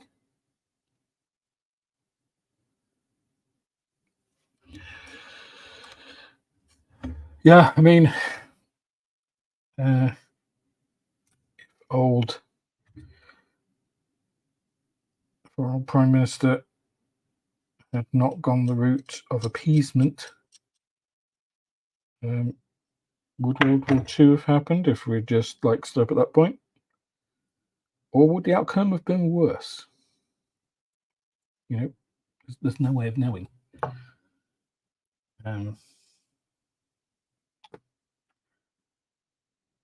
Sadly, although we learnt lessons from World War II, I think many of them have been forgotten, which is a very, very sad thing to say. You know, even more so for those who had relatives that died in that conflict. You know, I mean, it must have been truly heartbreaking for those in World War II at the beginning, at the outbreak of war, who thought that World War I, you know, we've learned our lessons, you know, no more empire building, no more grand conflicts, and only to have, you know, an even worse conflict happen 20 years later. I mean, how soul destroying must that have been at the time?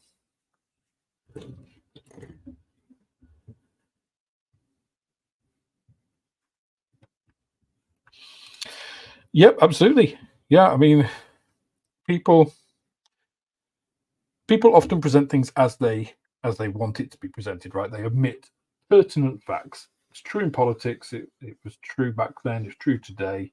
It's true in most things, to be honest. You know, the Japanese and the Chinese were fighting long before the Japanese started their aggressive expansion out into all of the island nations. If you look back to history of Afghanistan, I mean, really, Afghanistan, the real problems of Afghanistan really stem back to the British Empire and Russia, because we wanted a buffer between Russia, Imperial Russia, and our empire, and Afghanistan was a convenient buffer. I mean, that's what it was reduced down to. You know, all of the conflicts that have happened in Afghanistan, basically from the, you know, kind of current imperial, obviously can't go back way before then, but imperialism has a lot to answer for.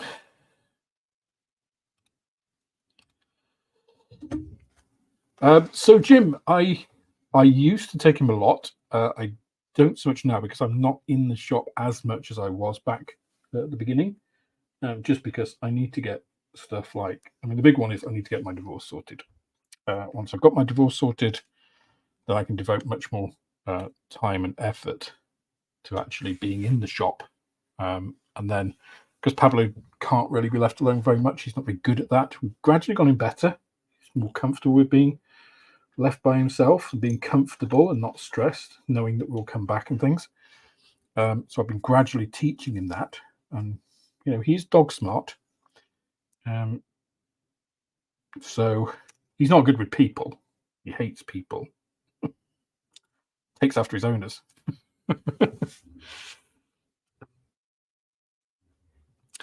Yeah, unfortunately, Afghanistan has. You know, it's a lot like the Middle East. The Middle East has been a mess for centuries. You know,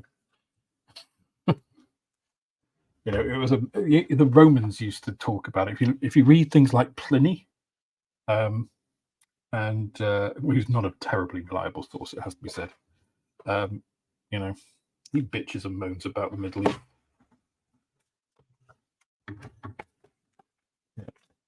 I mean, the Romans bitched and moaned about England as well, right? You know, miserable, wet place. And guess what? In 2,000 years, it hasn't really changed.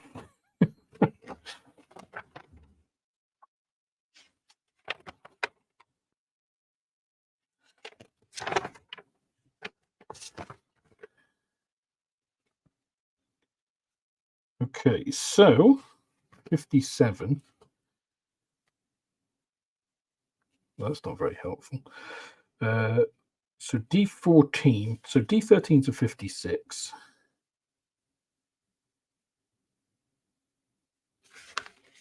Okay, so my D13s are these ones. They are one side, 56.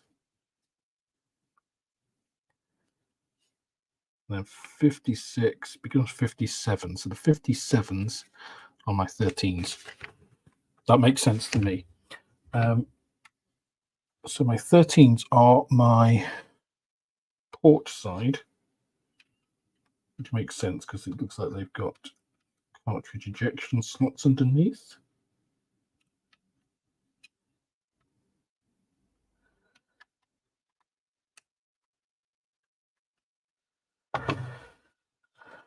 So you probably couldn't see that, but it's basically a matter of aligning these two little pins with the holes and just trying to get them in place. If you're not completely aligned, it won't do. There we go. Like so. Then we can just tummy it extra thin around them. Apply a little pressure just to make sure they're kept on. There we go. That looks all right.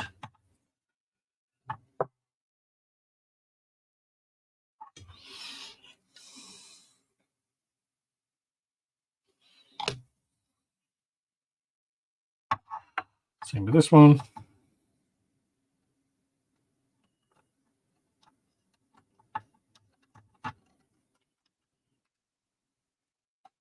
There we go.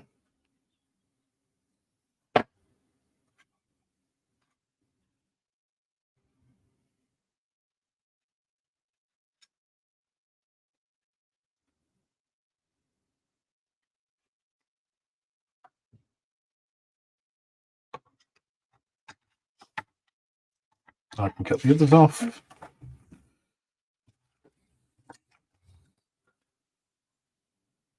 B-26 was actually converted into an airliner post-war. So I believe crashed in Texas. It was actually modified for Confederate Airlines. Not that Texas hasn't, moved on from the Civil War.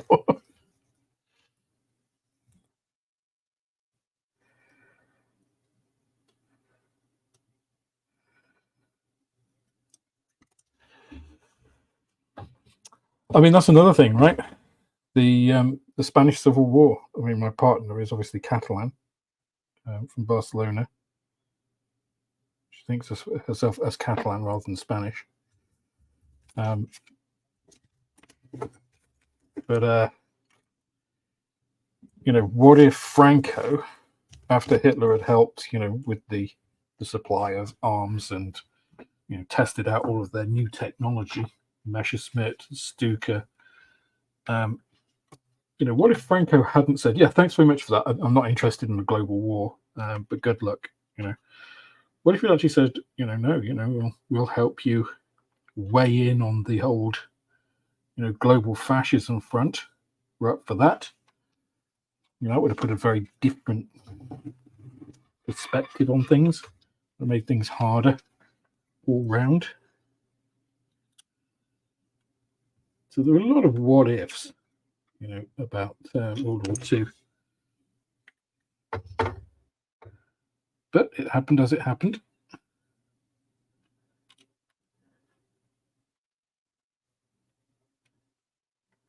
And as Morpheus says in The Matrix, and it couldn't have happened any other way.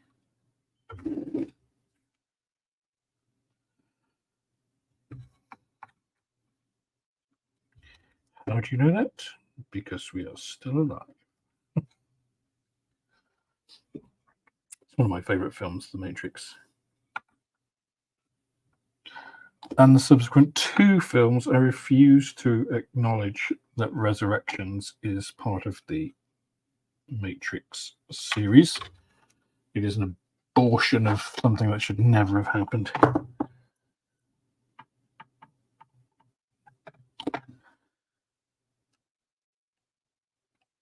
I just hope the current trend of doing unnecessary reboots dies the death it deserves. Okay, then we have our gun packs on.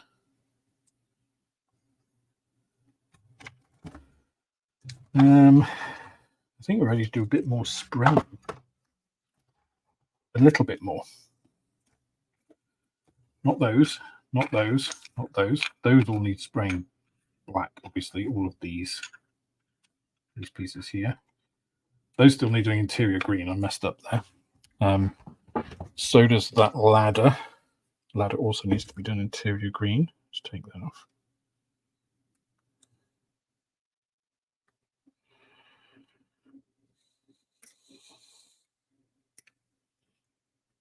Put that there with those. I think some of these might also need interior green. We will leave those for the time being. So all this needs spraying silver or aluminium. It is.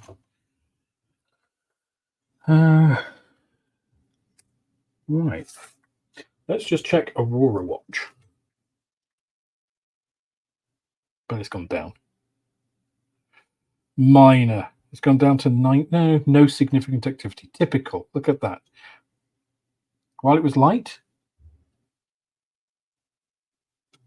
massive, and now it's gone off to nothing. 44.7 nanoteslas.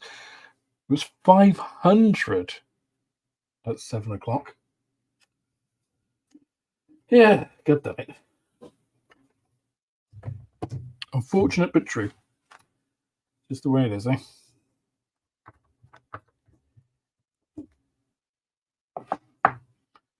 Right. I'm going to say we're going to have a 5-minute break while I go and spray these pieces and maybe get some more coffee. I'll be right back.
All right, more coffee, model fuel. Let's take a little quick look at the comments.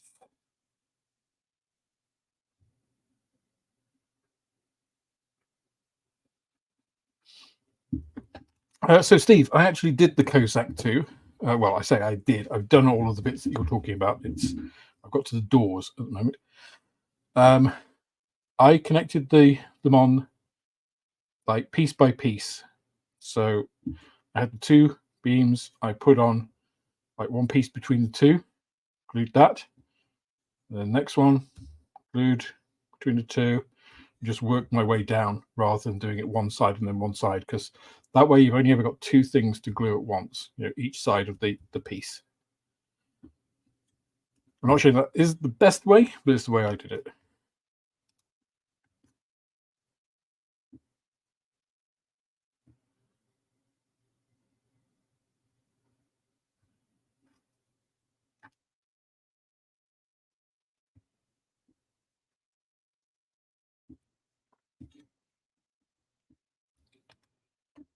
Yeah, I mean, exactly, Stuart. I laid it all out. So I had, imagine those are the two beams.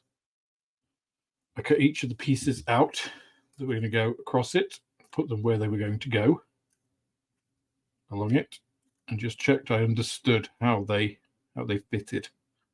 Now, before then sort of taking them all off and then getting first piece, gluing it, making sure that worked, next piece, gluing it, make sure that worked, etc.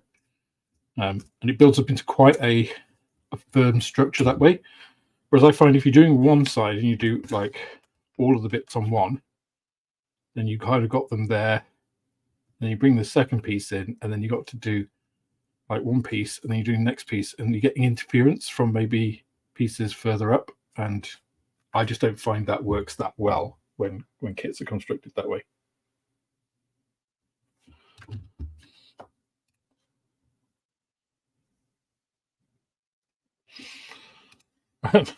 Pros and cons of a Bolshevik-style communist government. I mean, it doesn't work, right? Quite simply put, there's been no working example of communism ever. Every communist society that says it's a communist society has been a dictatorship. It's as simple as that, really. Yeah, it's a nice idea. It's a nice theory. I just don't think humans are at a stage in our evolution where it's possible. I just don't think people are altruistic enough to believe in equity, because everybody thinks that what they're doing is more valuable than somebody else. Not necessarily everybody, but I always look at somebody who's being paid the same. I think, well, what I'm doing is more valuable than that. Why am I, blah blah blah, etc. etc.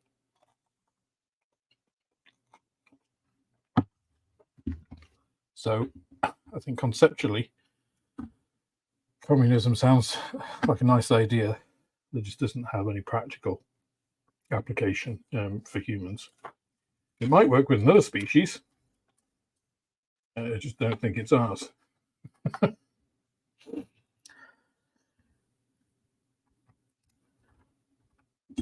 Not that our current system actually is it's the best thing we've come up with so far. I don't think it's the ultimate expression of government in any stretch of the imagination, but that's another story.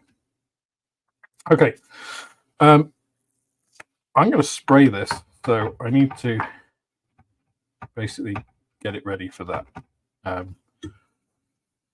and essentially fill in all the pieces that aren't covered.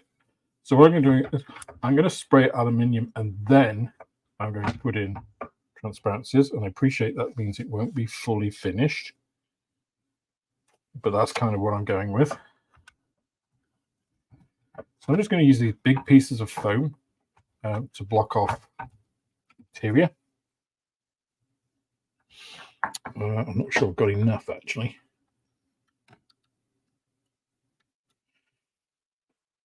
What do we do there? Not sure. Actually, I may have to do top and then bottom. Yeah, maybe.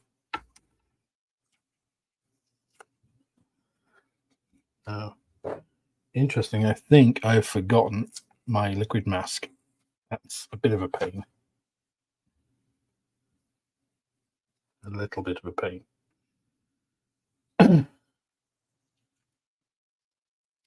So this sort of foam is, it's quite low density, I want to call it.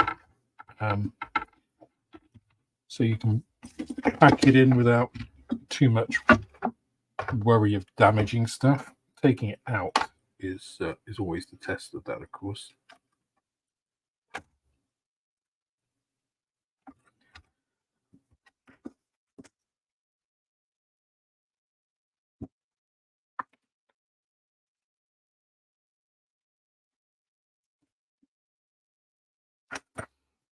Which I've generally found the best tool for this is a pair of tweezers.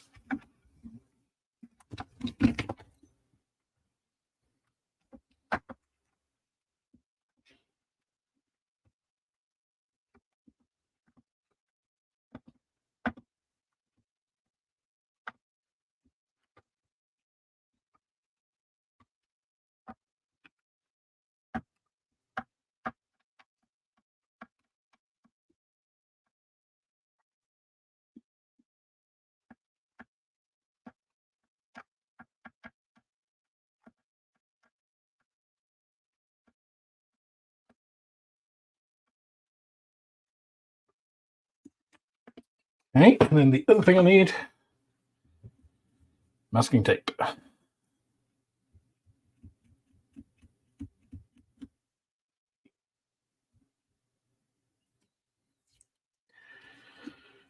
Now here, where is my cutting maps that I... Okay. I can move this out of the way once more. Sorry, bash the microphone.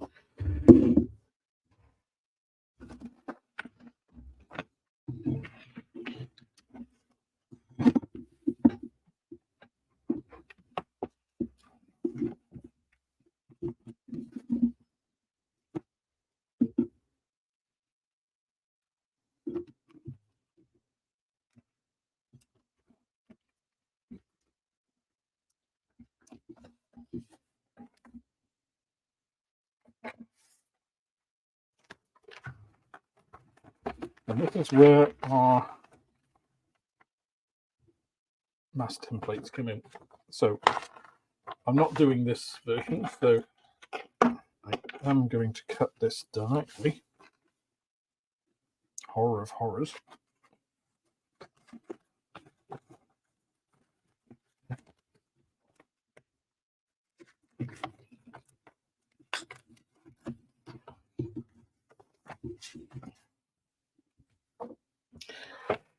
So obviously a lot of these I'm not going to actually be using because I'm not actually masking a lot of the canopies.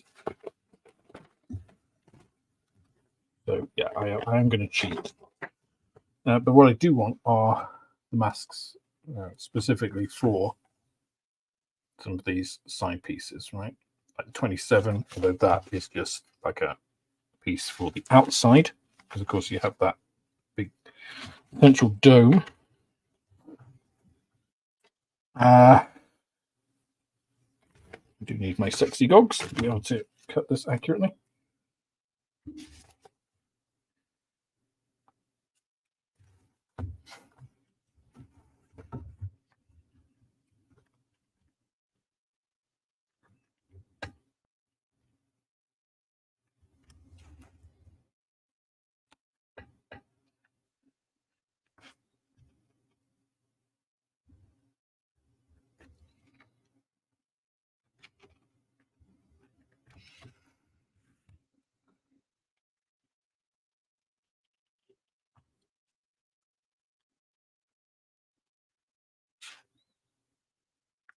So really I should be using a sharper scalpel than this.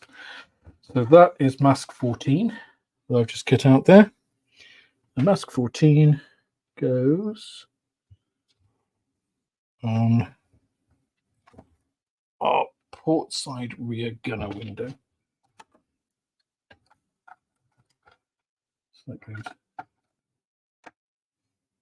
back here on this window here. You can't show you on camera because I can't get my head there. But I will show you it when it's masked.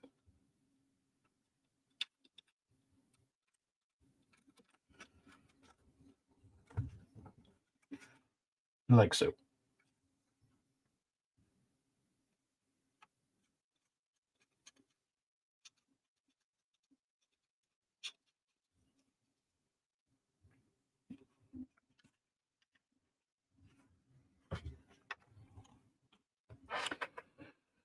So I'm going to get rid of that blade.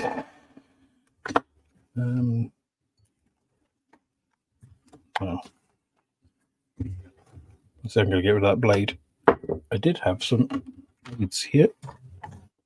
I might have to use that blade because I'm not sure where my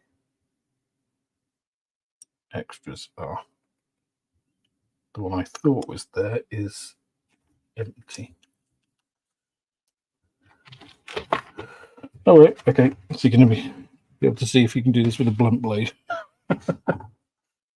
Okay.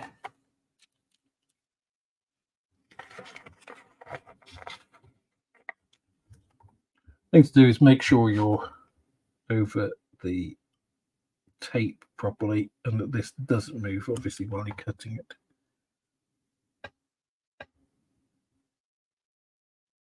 And of course, you're going through all the layers.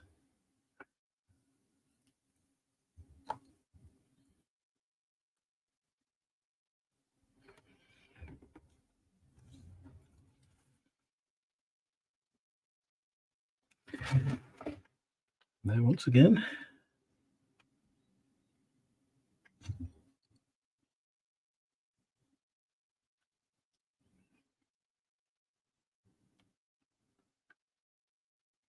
So obviously this is going to take more time than it is to spray this, because to spray it is going to take a matter of seconds.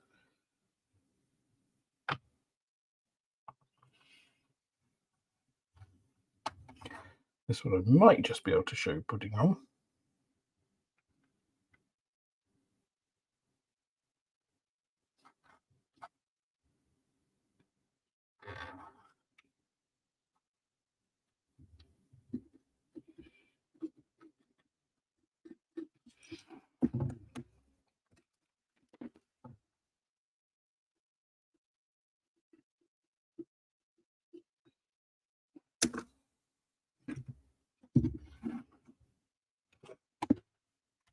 You get the idea. You've all seen people mask stuff before, haven't you?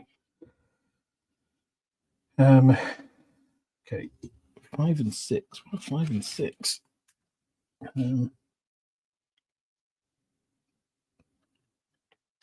5 and 6 are the wing ones. I'm not doing those. Not doing the nose, so I don't have to worry about 7, 8, 9, 10. I do need 11, 12. 27, 28 are important. Let's do 27, 28, because all the round ones and these ones here.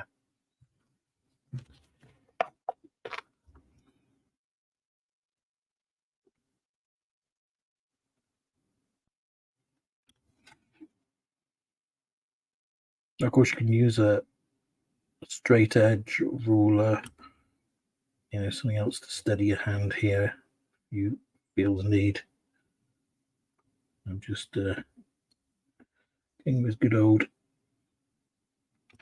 cut and pray.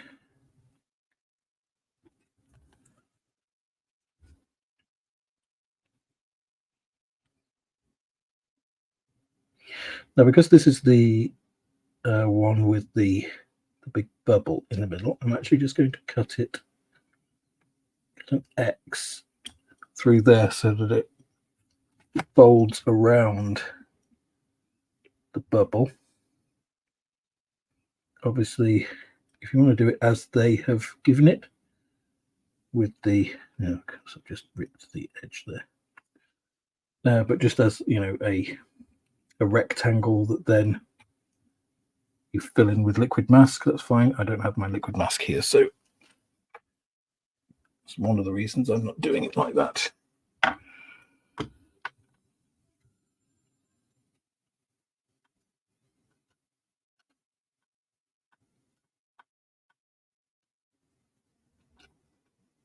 So you can see I'm just going, see that there?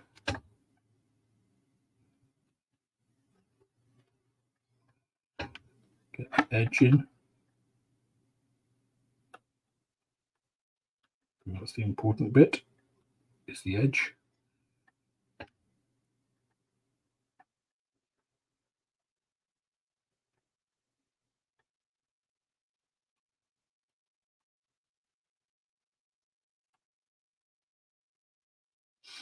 And that bit will go there, and I'll put additional tape over that piece in the center.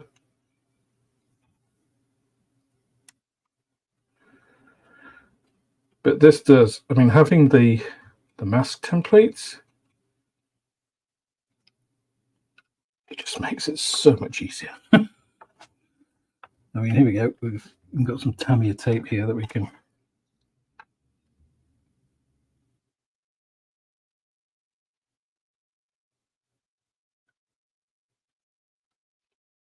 it's actually a little bit too thick or too long.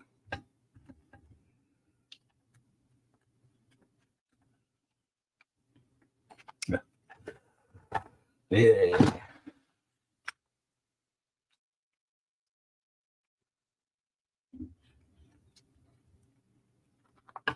So once again, the amount of space I'm limiting myself to here has been a big hindrance during this project. So again, if you're a normal modeler with a normal space, you know, this would be a lot easier. Let's say that, a lot easier. And again, not that you should do this kit in 24 hours. I wouldn't recommend that to anybody. I kind of just wanted to demonstrate how good these ICM kits are now. Challenge myself a little bit.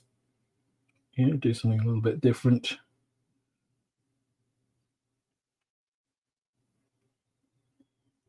All at the same time.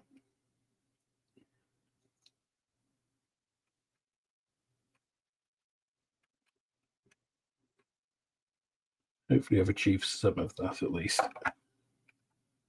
So there we go. It does look a bit like a Looney Tunes makeshift plaster. But that window is masked. A little observation blister. So 28 is next.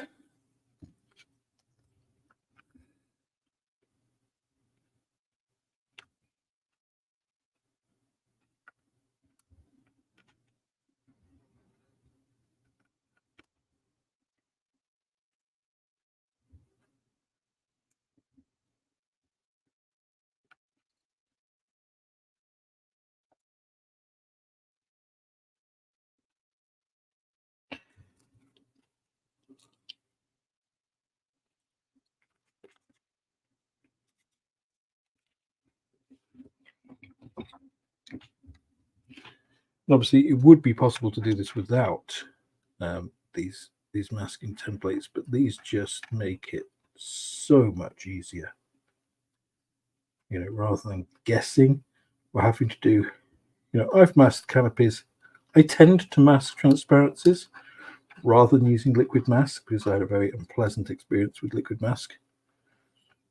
And a rattle can many years ago.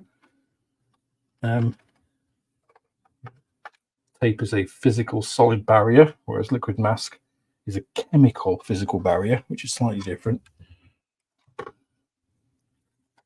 And, you know, doing little pieces of tape and building it up from the outside and then, you know, filling in the middle is all well and good. But it's a bit fiddly. It takes a bit of time. You know, so much easier doing it this way.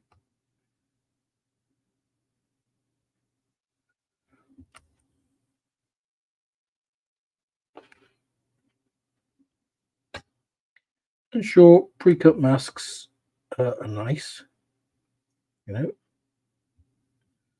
and certainly for something like the Sally, I definitely want to go with a pre-cut mask, right? Just because it would be such a chore to cut out all of those windows, because it's got about 1 million. Something like this, it's not really that bad, you know.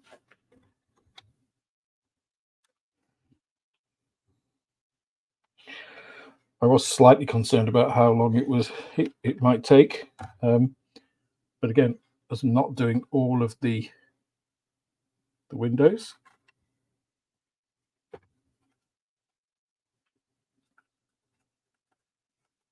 obviously these ones do have an internal frame, so they shouldn't mask all the way up to the edge.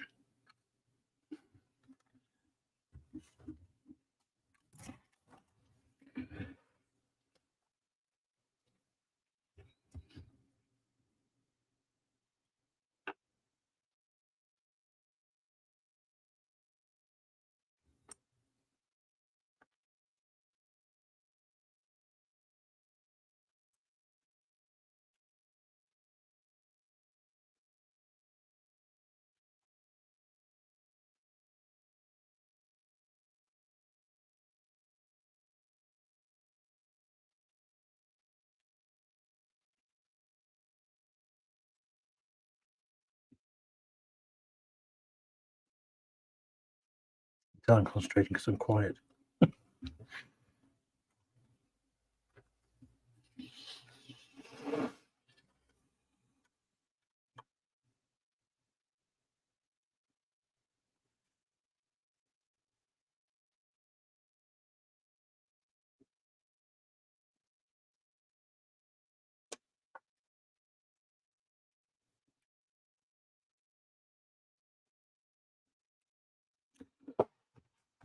Tweezers.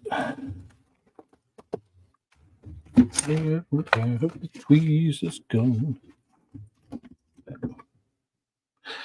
I just find tweezers are easier for putting on masks.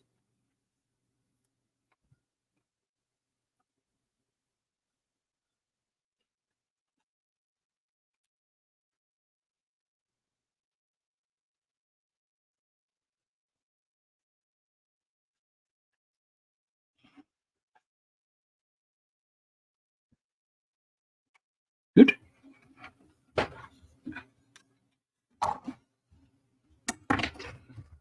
The only thing that might be tricky is doing the circular ones. This I've not, well, actually I've never tried doing this before, but let's just give it a go.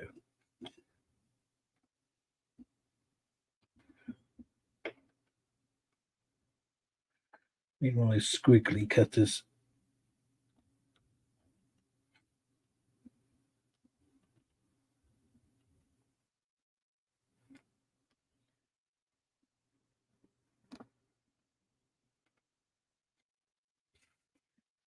That wasn't too bad. Not quite circular, but you know. And 30. I don't think it matters which side. I think these are both the same. Apparently, though, this is this side.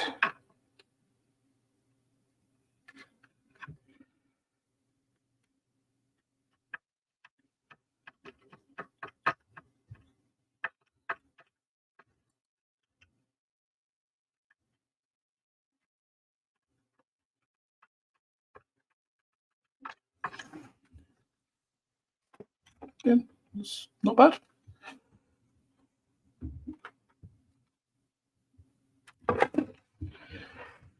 You know, and the fact that it is saving you, what, $9.99? Probably something like that. About a tenner.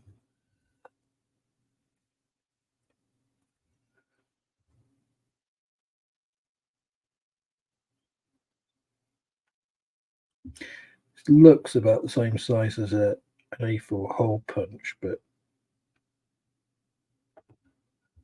it probably isn't.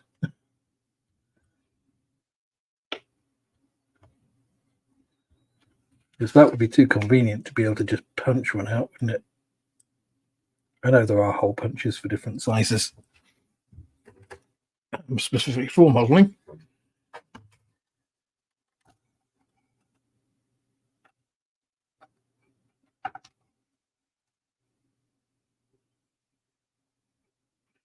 Actually, the circular ones work way better than I thought. Not bad at all.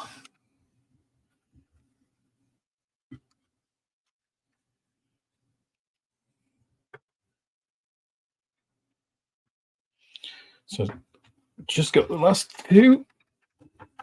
That's rear. 11 and 12. I am so confident I can do them at the same time.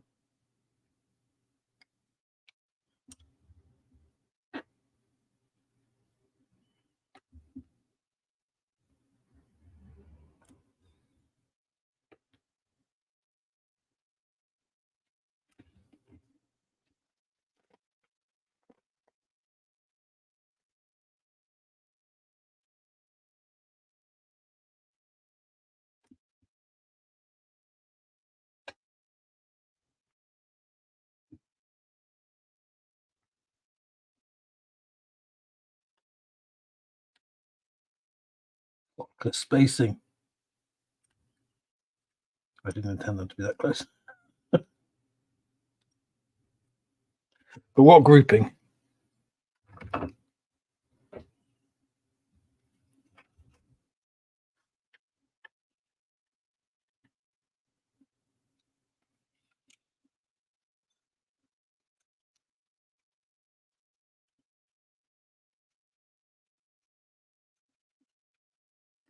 I think I could actually pretty confidently glue on the transparencies at this point and mask, mask them up with all these pieces here.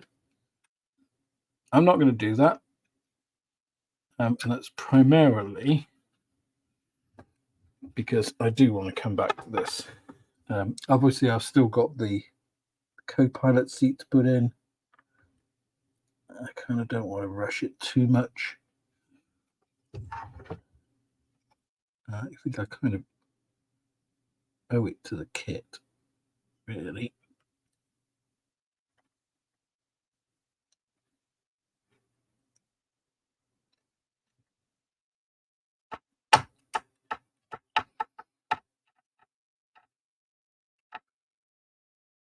May sound silly, but it's kind of how I feel.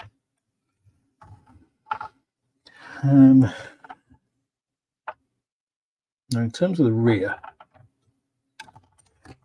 what am I going to do about that?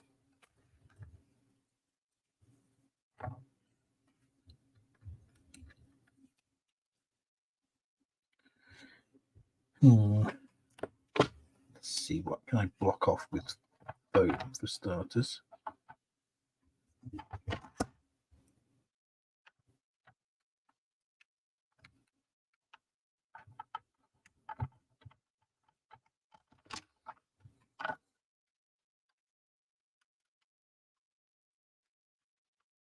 The answer is quite a lot, actually.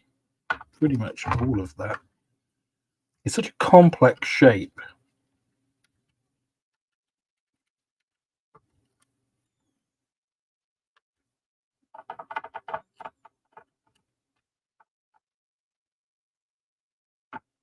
Because you've got that kind of little lip there.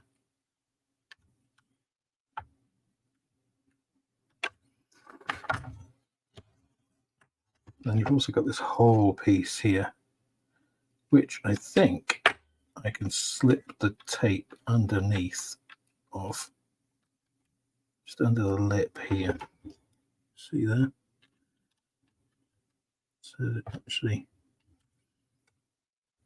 under that piece.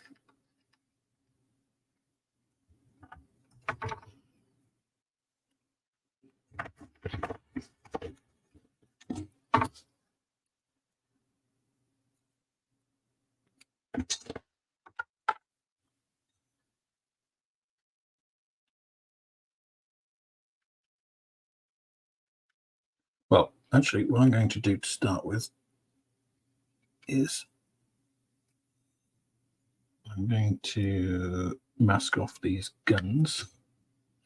I can actually, get my fingers to work at all.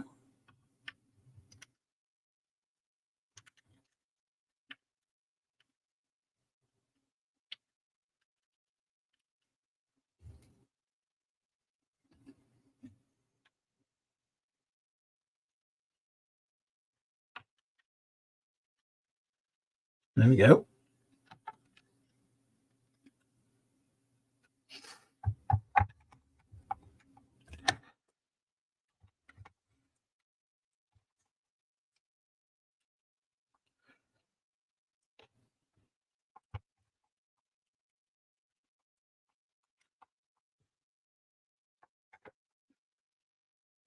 I can work the top piece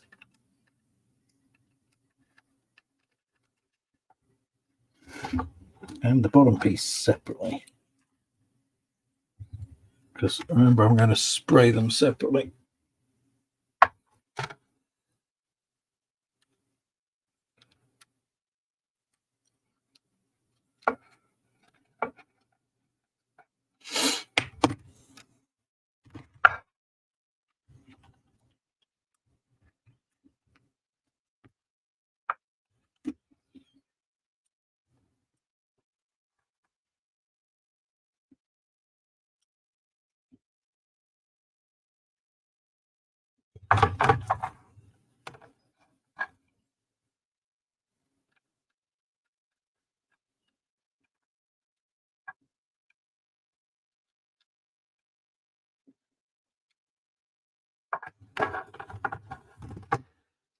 You can't really see what's going on very well here. I will show you once it's kind of done-ish. It's just this is quite tough to actually manage.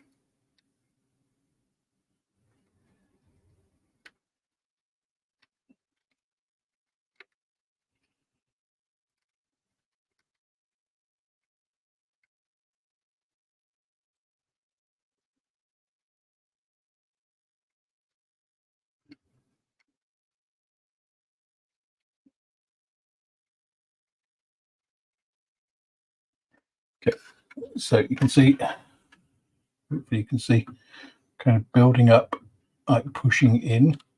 So I'm masking all of that transparency off.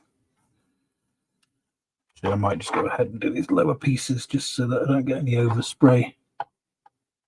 Because it's the worst thing, overspray on transparencies. On other things, it doesn't matter, you can correct it, but transparencies, it's kind of a, once it's there situation.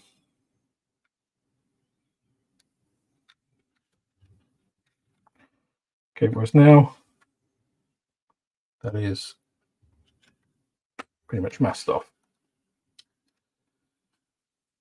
Okay.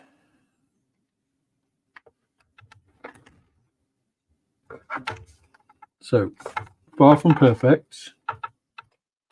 It is what it is.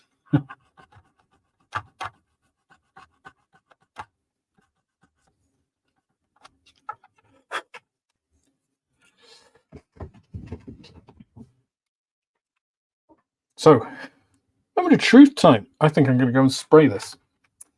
So again, I'll be a couple of minutes and then I'll be back.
And we're back.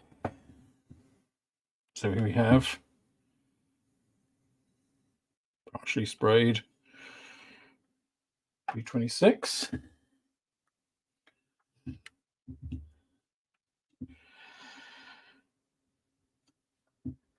know what to touch to see if it's... Yeah, it dries pretty much instantly, this stuff. So let's take out the big chunk here. We need that big chunk. These big chunks.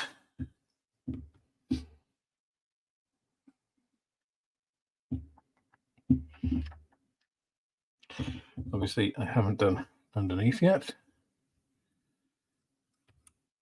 So let's go with as much as we can do there. We need a little bit more. Get the aircraft stand back. It's not perfect, but there we go. Frees up a hand. That's the thing.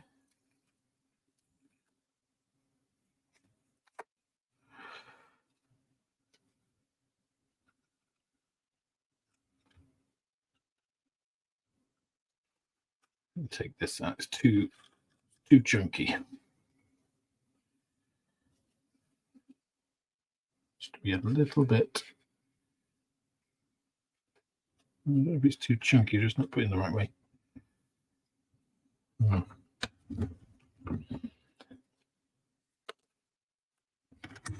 Maybe trimmed a little.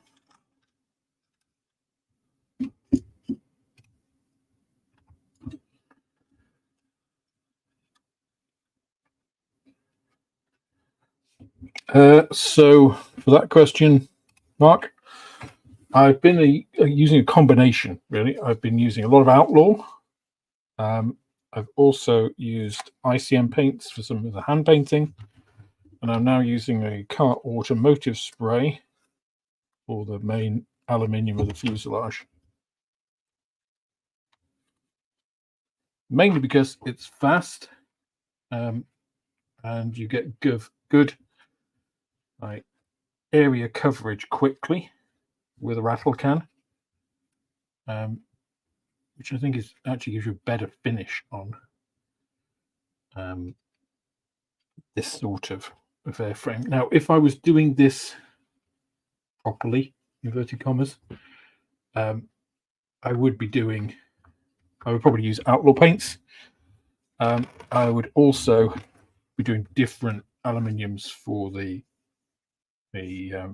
fabric covered areas of the airframe, which weren't natural metal. They were sprayed aluminium. But I don't have the luxury of time to do that, as I've mentioned a couple of times already. So we're just going to go with how it is.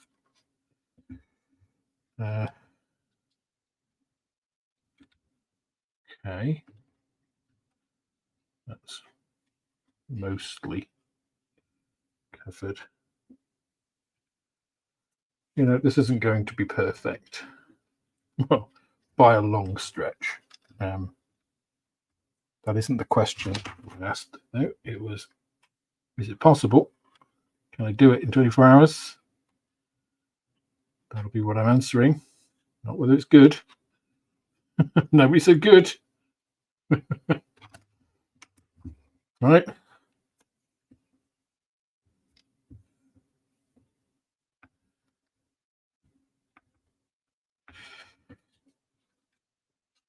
Okay. So I'm just doing mist coats, which is, so I'm not going to get massive overspray. If I do, get a little bit over, at least I hope I don't get massive overspray. And it's an acceptable aluminium finish for this. As I said, I would do different, like slightly matter for this, and then I could probably come back, coat this, maybe polish it a little bit. Obviously, I would get rid of all these seams properly. But that's for another time. Okay. I'm going to go and spray this. So once again, I should be back in a couple of minutes.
Okay, back again. And there we go. So if any of you are wondering about my inhalation of all of this, I am doing this outside. So I've been going outside to spray all of this. So I'm not actually getting any or minimal amounts of this in my lungs. Okay. So let's go ahead and get all these bits out. The fish actually isn't too bad, considering.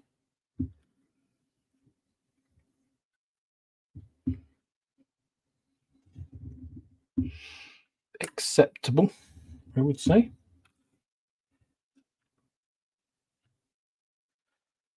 And obviously you can tell if I'd spent more time making all of the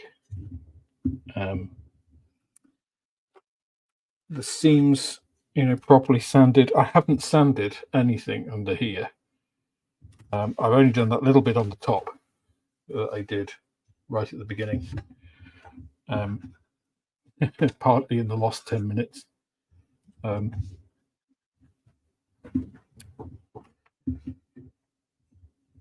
Let's see how that masking worked. Just move across up here. More coffee.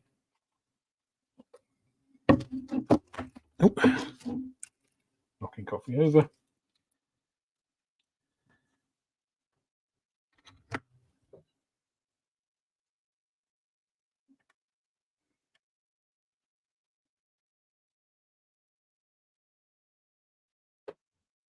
That worked pretty well.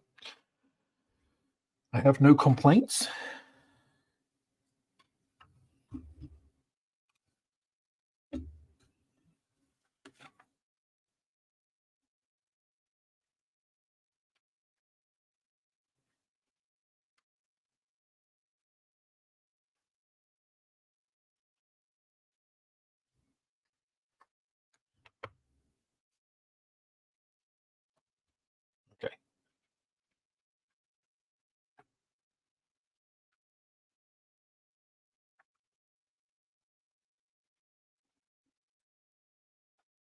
I got a little bit which didn't get sprayed there. It's tad unfortunate. I just have to address that.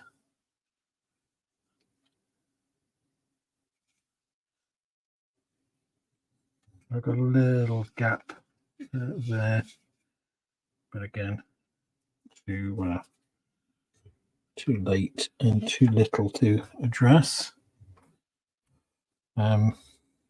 Right, let me just address this little bit. So you can get a spray paint.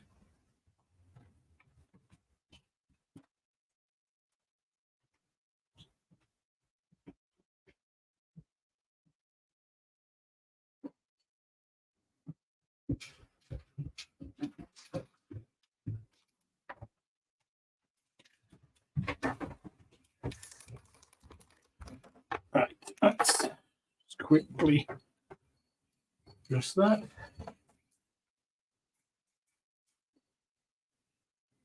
There. A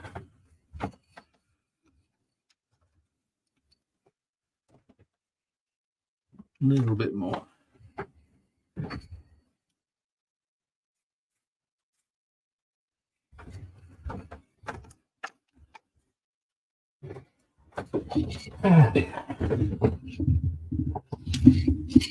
It's okay.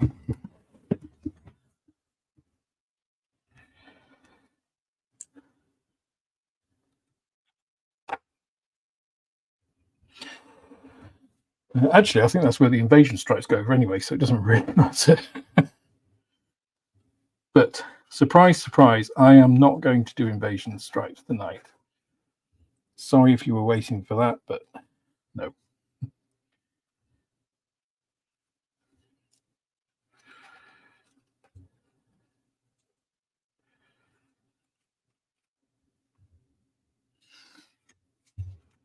I must say, I'm quite pleased that I got to this point.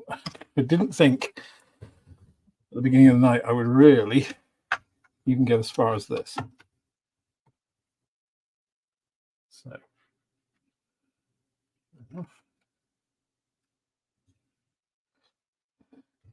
let's go ahead and take these window masks off.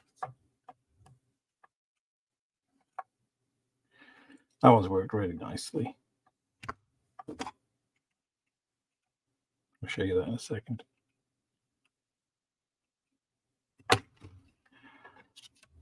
Hopefully you'll be able to see. There we go. It's the window mask for the blown observation window there. I think that's come out quite nicely. So yeah, ICM really have to be applauded for, you know, all these little innovations that they do. You know, just little things, but all little things which make your life a little bit easier, you know, or cheaper. You know, the fact that you're not having to spend that money on masking set. Obviously, you can choose to, but for a model like this, which really doesn't have the extensive amount of masking needed for glazing, like on the Sally, don't really think that you're losing much. Well, obviously you're not losing the money, but in terms of convenience, you know, I mean, the way that looks on that, if I can, you know, that's really nice and crisp. I'm quite pleased with the way that looks. So that's pretty good.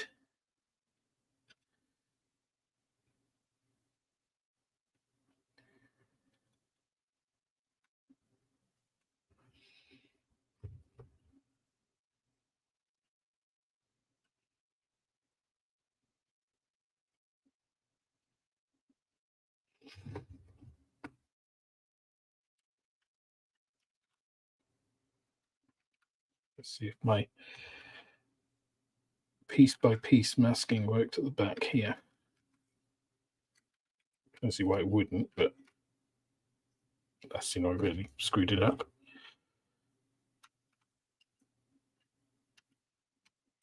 There we go. That's the dual stinger.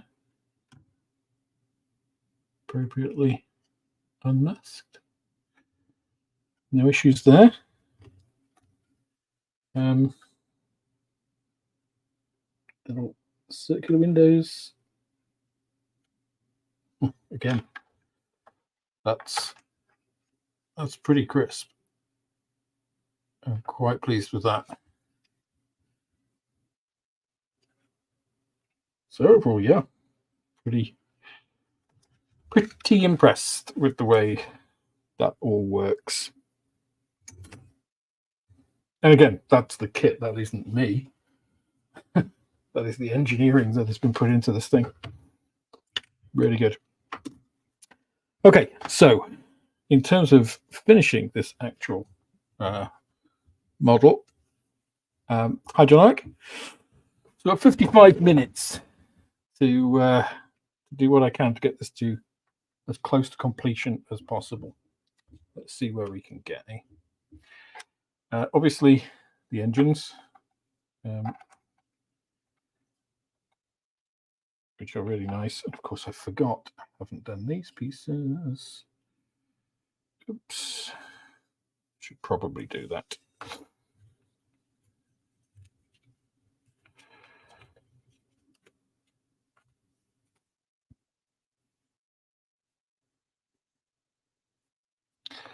So for that, I'm just going to stuff the fronts here, mainly at the bottom,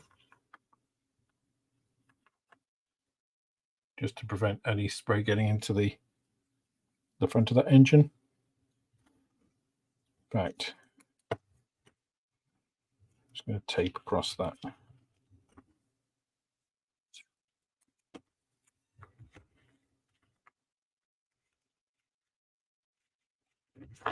But there's no point not brute forcing it, because I only want to spray those two bits, which I can just do over here.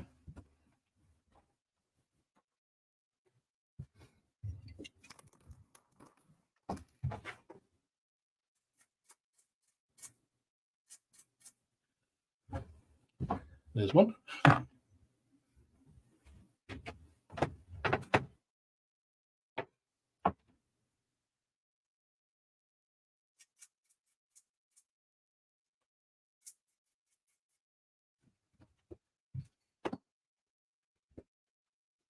And there's two.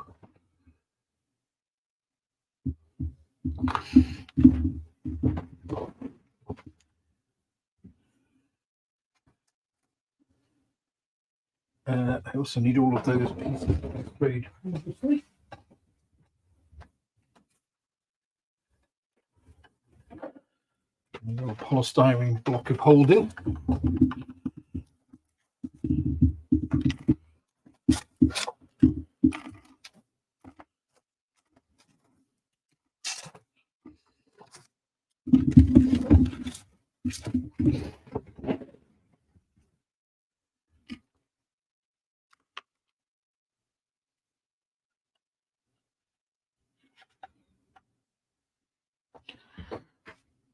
That's not a bad fit, is it?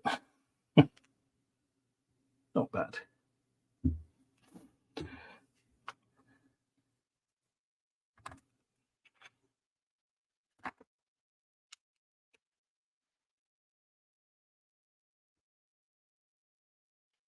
yeah, let's go ahead and get these engines stuck on the front here. See if we can move the old camera. Get it a bit more centralized. There we go.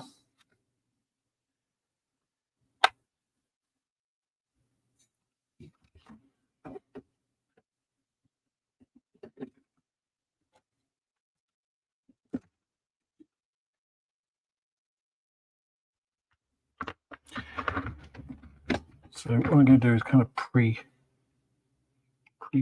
the area with Tamiya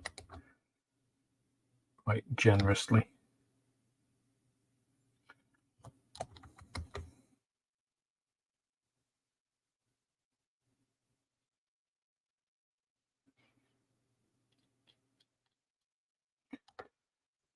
the edges in the bottom there, and then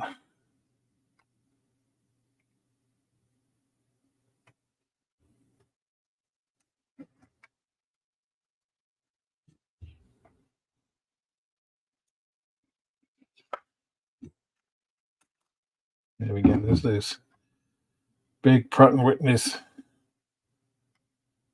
those big R2800s.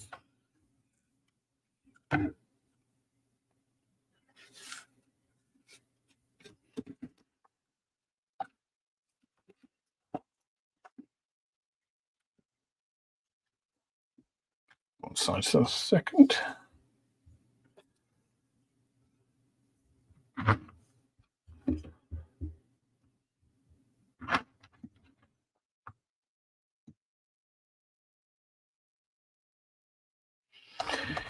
Yeah, unfortunately, there will be no part 5 tomorrow, mainly because we have friends coming around.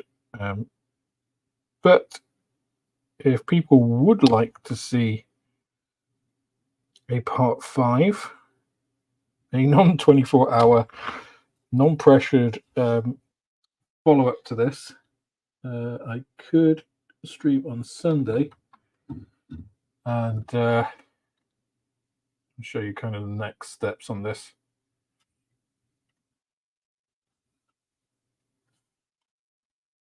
Okay, I put a bit of a fingerprinting there.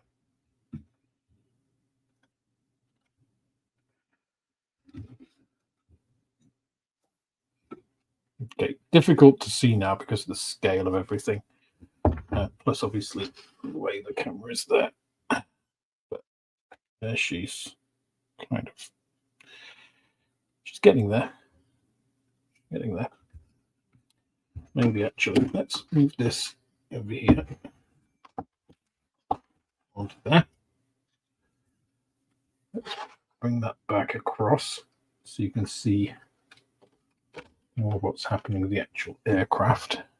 Let's get this out of the way. Now I've done the masking. All of these little pieces, because they'll stick to everything otherwise.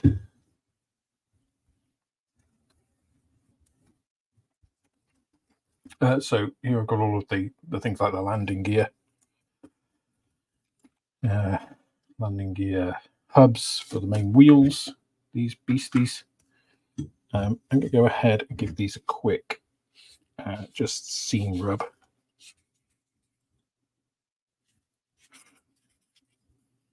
So I'm not trying to do anything amazing here. Just take off any, really offensive pieces. I'm using 1,000, so I'm not going to be, doing much.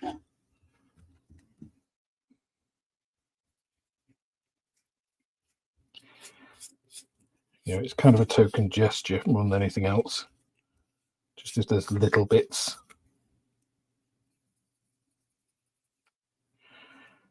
It's not going to fix huge problems with the tire at this stage.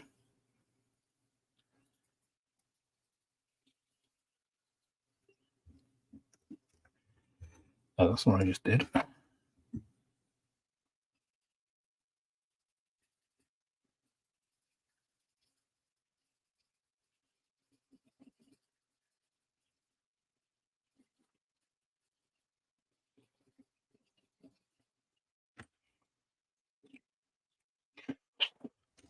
So, get all of these pieces out of the way.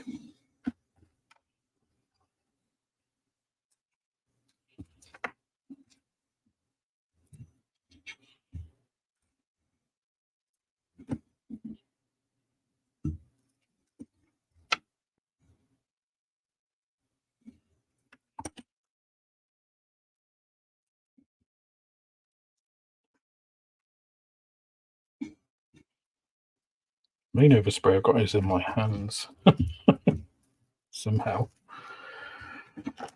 Okay. So all of these are going to be black. And where did that machine gun go? Out of the way. More foam out of the way. try and clear the decks a little bit. As I say, it's really difficult with this limited space, but let's put her out of the way.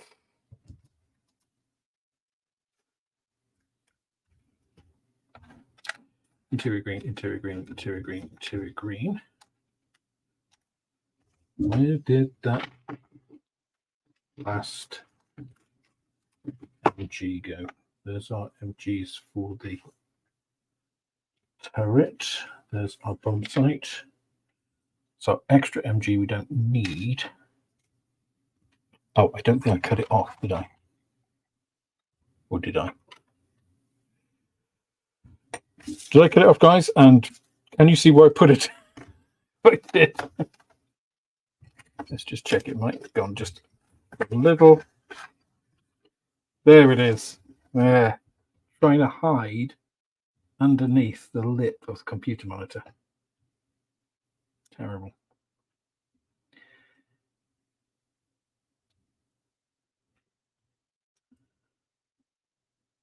Okay.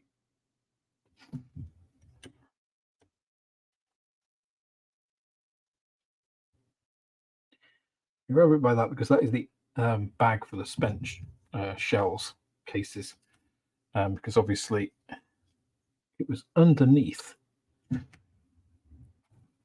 Oh, sorry, it was in the front window, so you couldn't just let spent cases just clatter down against the window. That would have been silly. So just putting these pieces of foam through here, just so I can spray these tires without kind of holding them in one edge.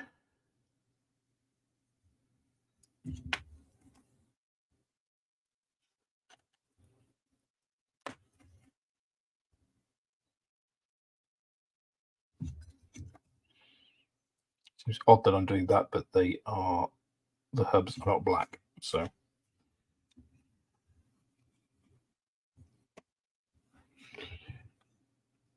In the final aircraft, I mean, they might be for this build, but okay, that's all our black stuff. Let's get our last swig of coffee.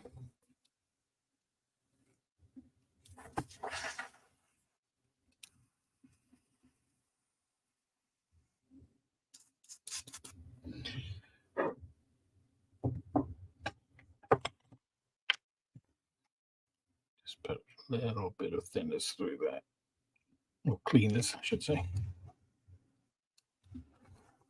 That was feeling a little bit janky. Just the last thing I need. Don't be janky.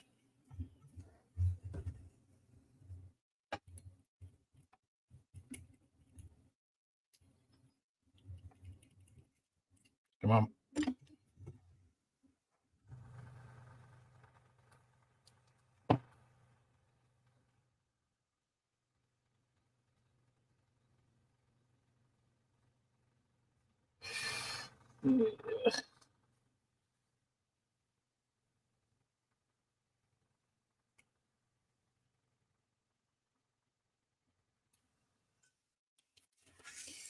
Yeah, I didn't think that felt right.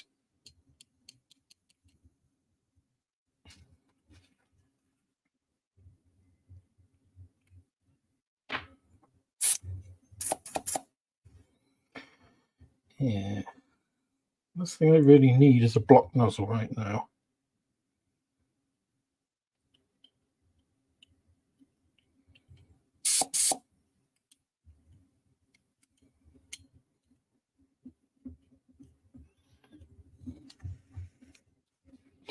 And yet, that's kind of what I've got.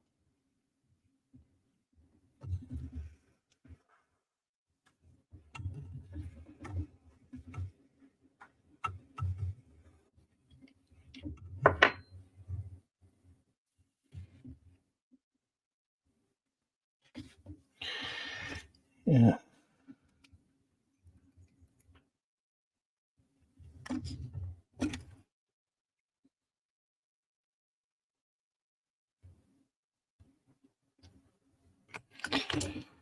Well, this is not how I want to spend the last 40 minutes here.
I don't really want to have to disassemble this right now.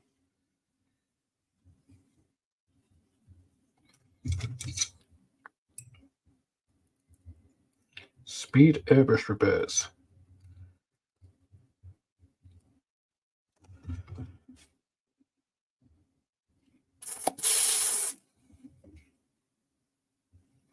Okay, that's good. It's going to be this that's the problem. Yep, a bunch of gunk in there.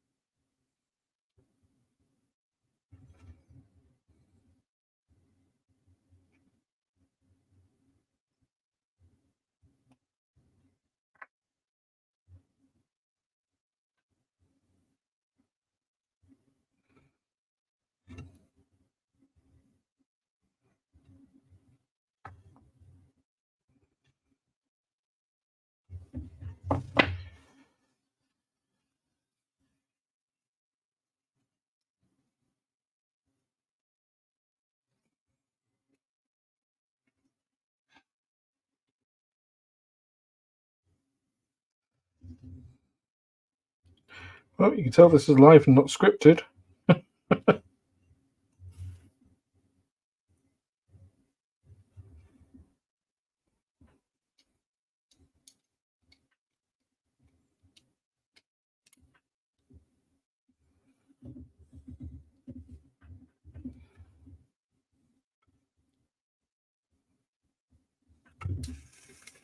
Damn it.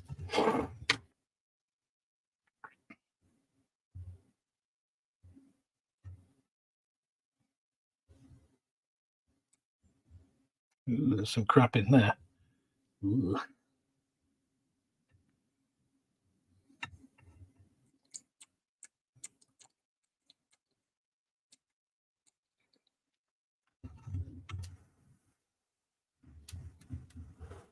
Come on, I need the airbrush working.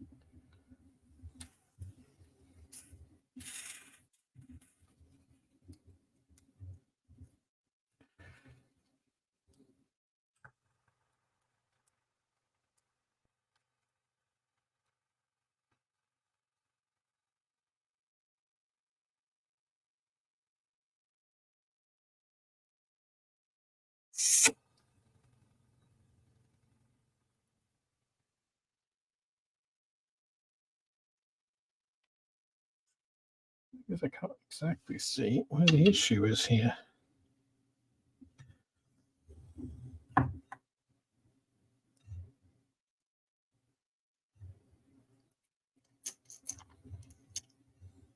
What's coming through there?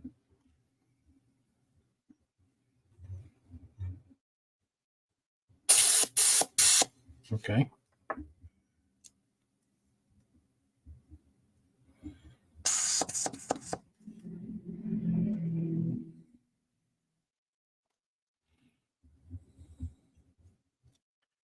It's getting through there. It's getting through there.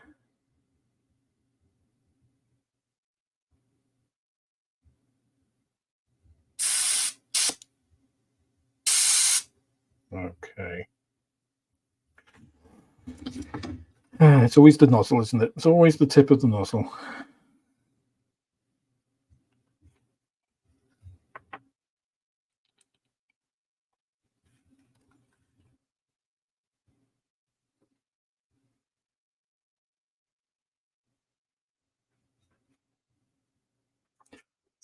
Okay, that's clear.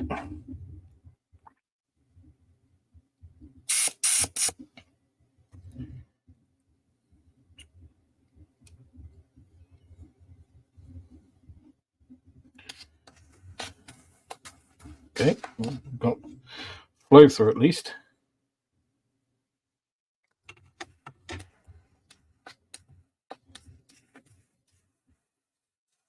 We had flow through. Why is that not working? Ah, so frustrating to get this far. These should all now be painted. Okay, I don't think I've got time to piss about with that.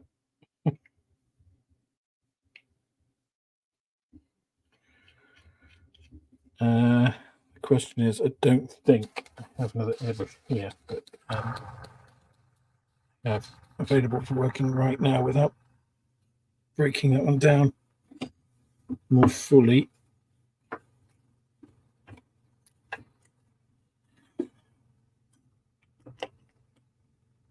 Which kind of makes it very difficult to paint those. Okay, life has not conspired to help us much here. Not at all. Well, let's do some things that I can at least do. I can silver these, or gunmetal them, and get the turret in at least. Get the Bombay sight back in. Not much use because I can't put the nose on without the gun being blacked. So that's where we are. These things are sent to triers. Test our faith in the modelling gods.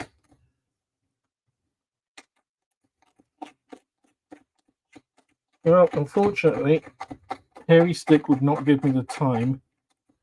Just painting them, fine, but they wouldn't dry in time.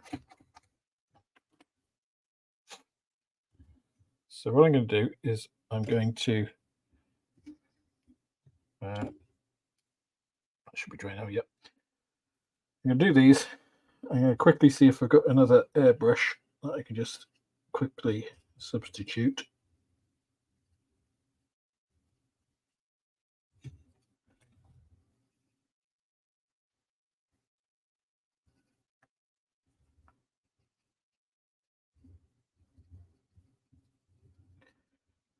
If not, it will have to be a case of we'll do what we can on the undercarriage and stuff. Just get it to as far as I can. Should be a bit of a shame, but you know.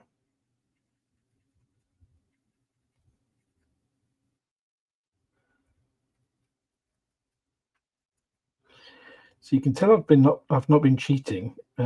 If I've not been able to use my airbrush, it shows I can't have been secretly coming in and doing stuff. My airbrush has been blocked.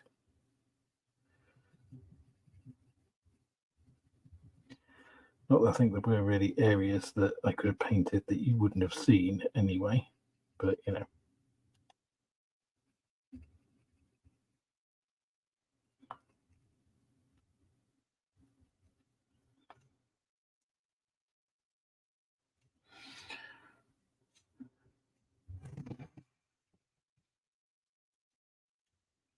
So here's the metalled next to the unmetalled.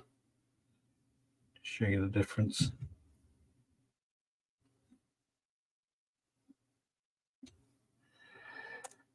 Just exactly as we did with the ones that you can't see in the fuselage. Now the question is, if I did this again, 24-hour build, you know, would I just ignore a lot of the stuff that I did? because a lot of the stuff I did and spent time on is now invisible. So, you know, I could have left out, well, I could have done Bombay closed for one, and just not worried about any of that internal stuff. That would have saved a whole bunch of time. I could have, and that would also, you know, I didn't do the bombs, but I did actually make them. So I spent time on making them before I decided that I wasn't going to actually have them in from the start. So those two things would have saved me a bunch of time.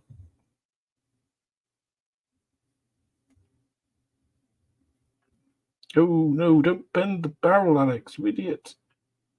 Oh, I was worried I might do something like that, and I did. Well, it's done now. I'm having a cursed 10 minutes. Happens sometimes. Right, let's get this turret done, because I think that will enhance the appearance considerably.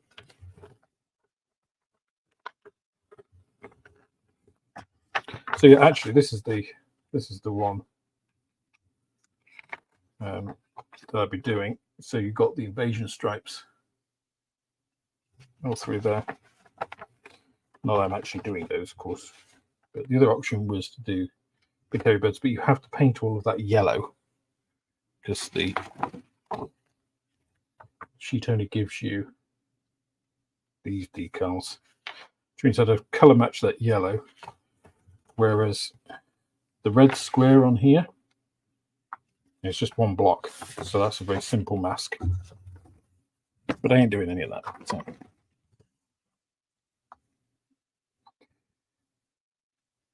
build and paint was the first thing, right? Not complete. That's my excuse. I'm sticking to it. Right.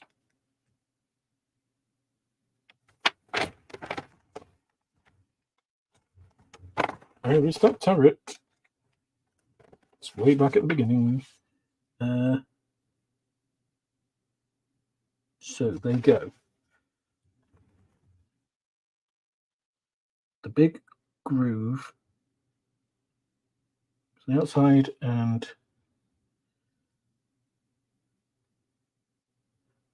so big groove on the outside, but that way. Okay, that is this side. That is that side.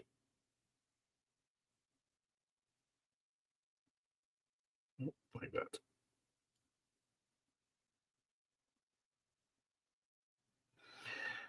I don't think I'm actually going to cement those. Where is the transparency?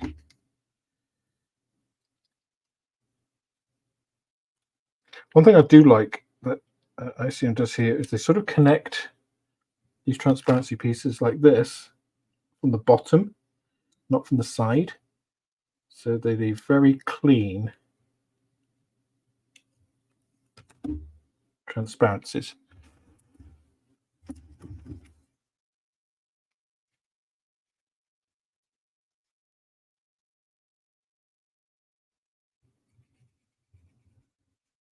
Very clean, very clear. I mean, the clarity of that is possibly better than the actual optical clarity of the real turret. Wouldn't be surprised if that was the case.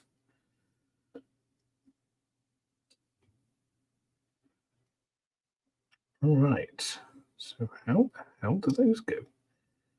That can't be right. That is, they can't extend that far back. No, they don't. Okay. Okay, they actually go like that then. Is that correct?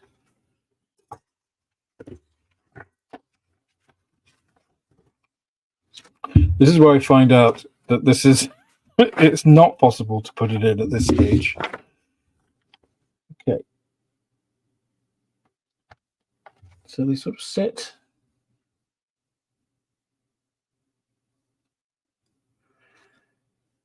in like that. But what?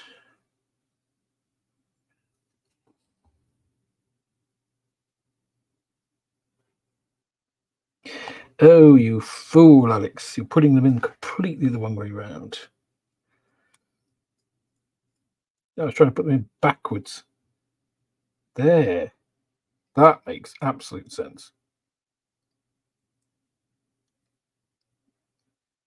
There we go. There she is. Very, very nice.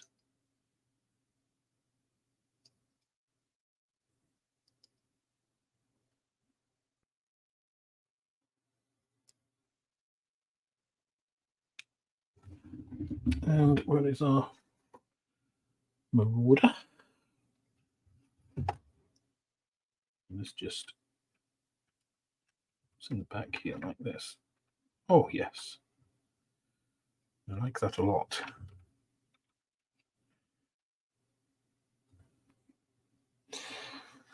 It's very good.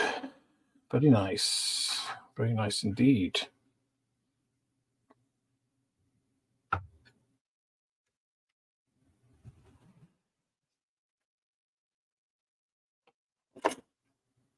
Big old turret nut. All right.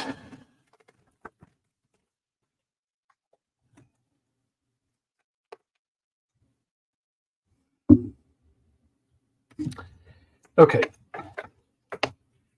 I'm going to see if I can get another airbrush. Well, let's just see. This one's had a...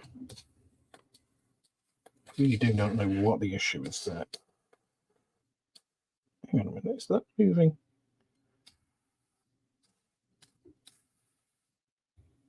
It's actually pulling the airbrush.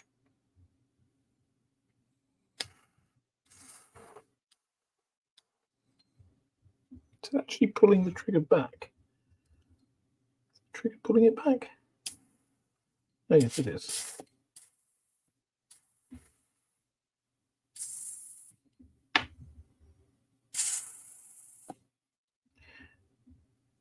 I think the problem is it's just got something in the...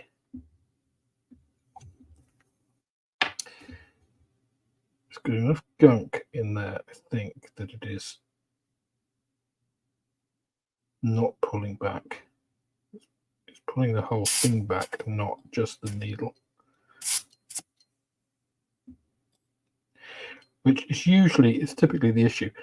I do actually have some tiny cleaning brushes for that. Maybe it's just a matter of doing that.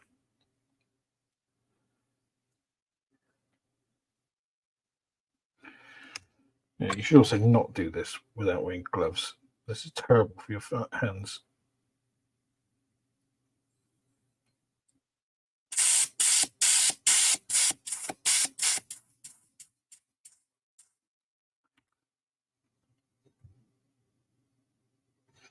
The needle is clean. Usually what happens is you get gunk inside that is just enough to cause it to stick. And it just sticks, and then it pulls the whole thing back rather than just pulling the needle from the nozzle. You just need a physical way of removing that. And now I'm looking here, I can see I've got foam right here, which I could maybe, just maybe, be enough. Let's see.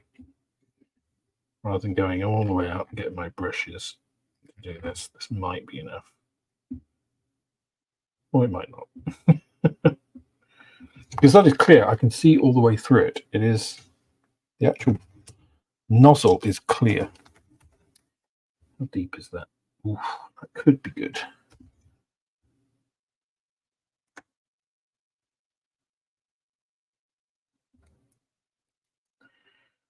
You usually just need something to physically remove it. Yeah.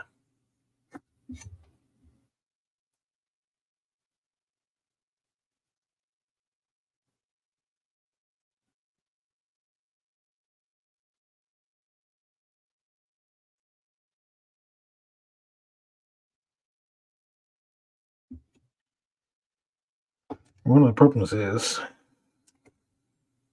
I used a metallic in here, which I don't normally do. Luke had it right on Fix and Chill about not using metallics in the same brushes that you use your normal stuff, because they contain tiny pieces, usually of mica.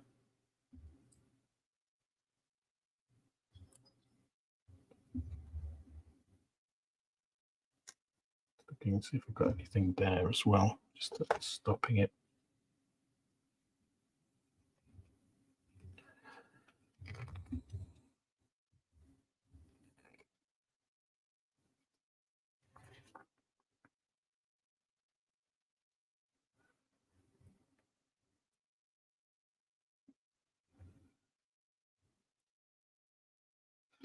What I think it needs is a really good clean and a bit of a trip to the ultrasonic bath.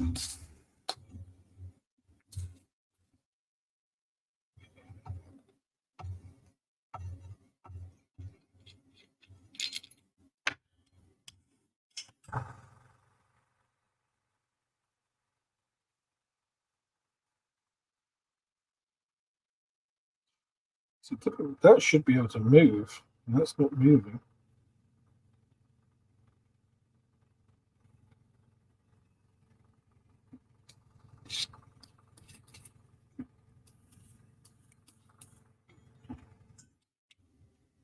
That may have just done enough.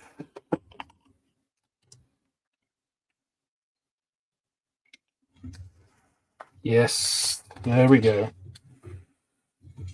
This is why I don't normally use these bits on the back, because they kind of mask what is happening with the brush.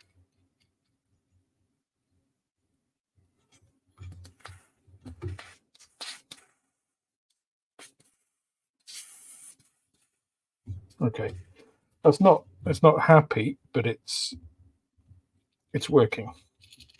I'm gonna keep that off. Keep that. There we go.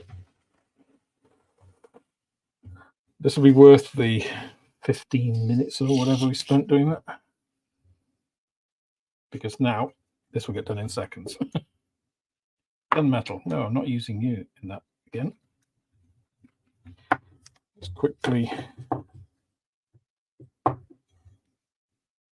a little bit of this in.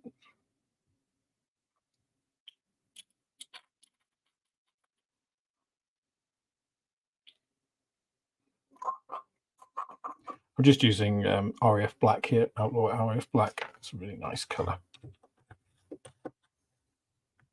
Obviously, it's black. It's not a color, but it's a nice black. If that makes sense. Okay. Trying to recover some time.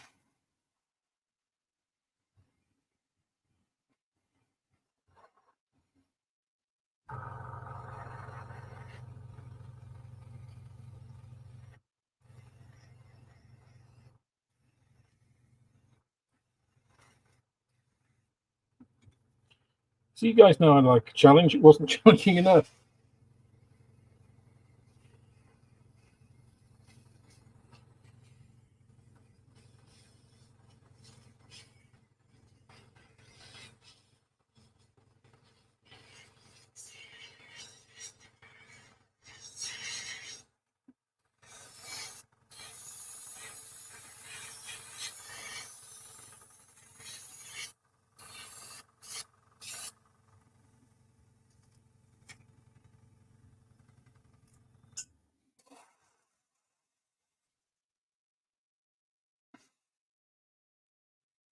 I am playing it a bit fast and loose with this airbrushing.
Okay, almost there.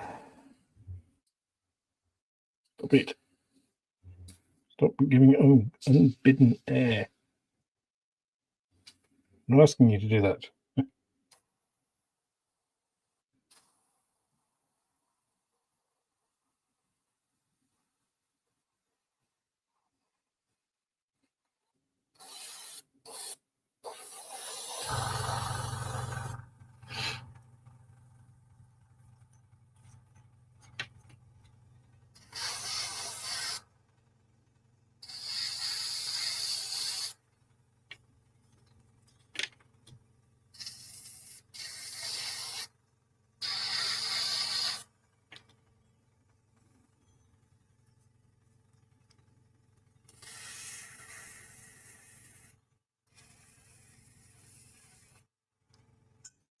Oh, that's a little bit wet.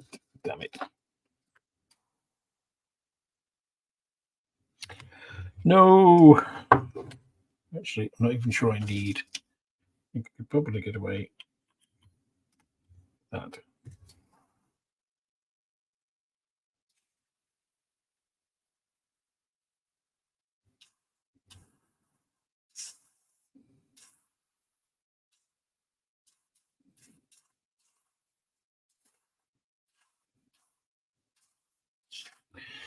Okay.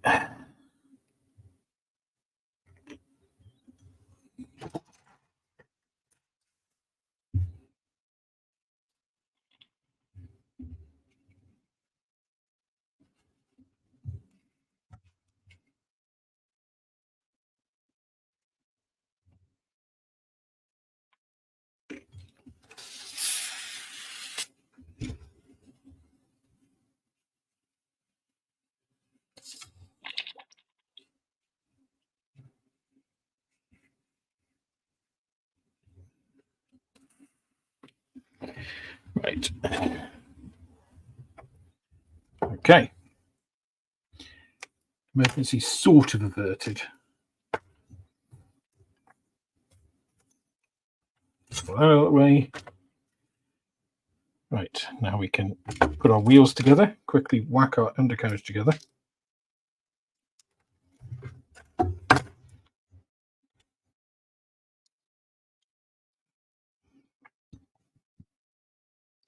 Where's my tummy? Oh, there.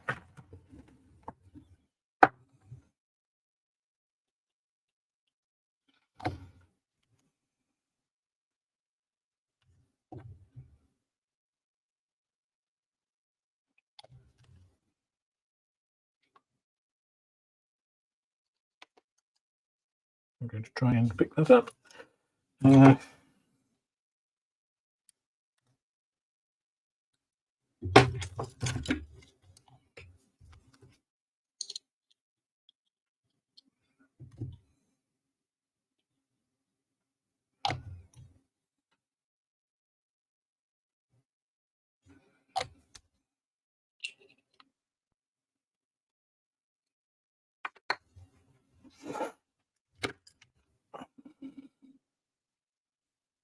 I just caught that when it was drying. So that'll be the bottom.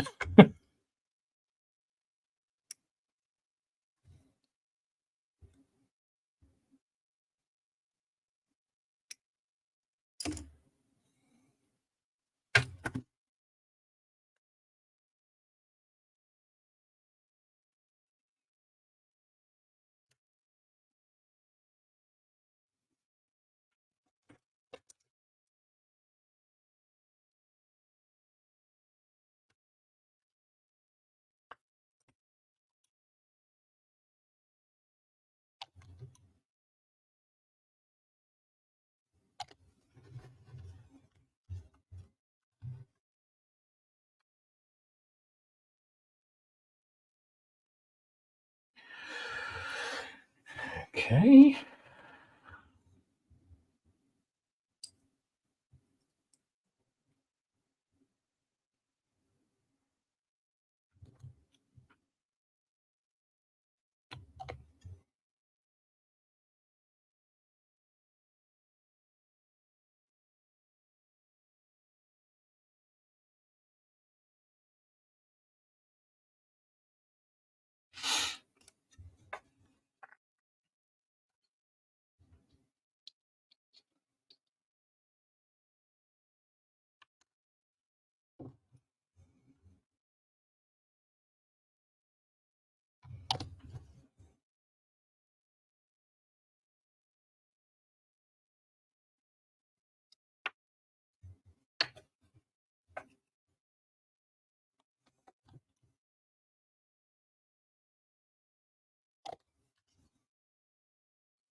All right, undercarriage done. Hey,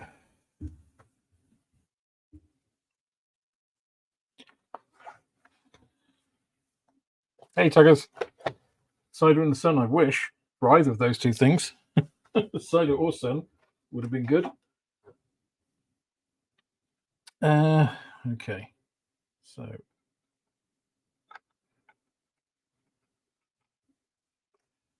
zoink. Zoink. Okay, go on. Okay. Right, undercarriage. Oh, that's the turret just fallen out because it's only placed in.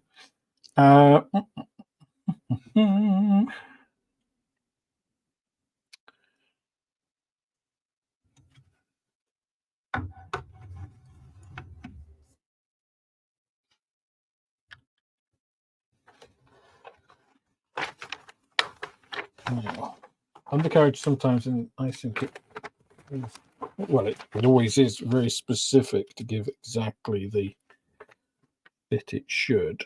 So we also got these other pieces, G27, G24, G27.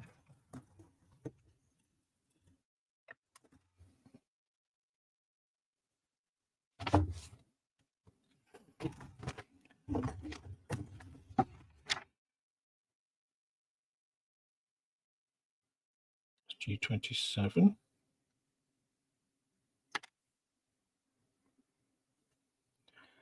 G24.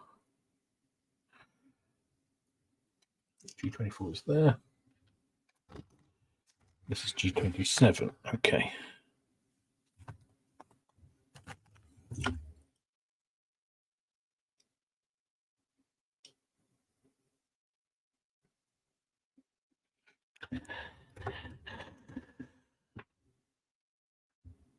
Ow. So G27 goes in this side. And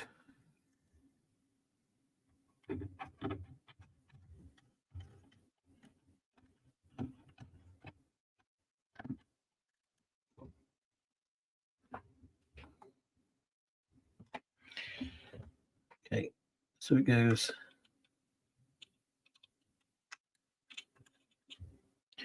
Wait a minute. Into that hole.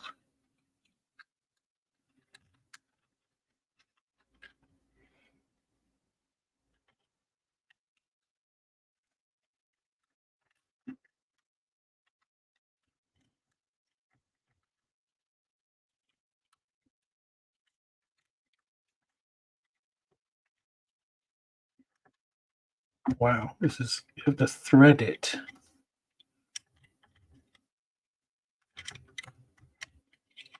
That can't be right. Must go that way, surely.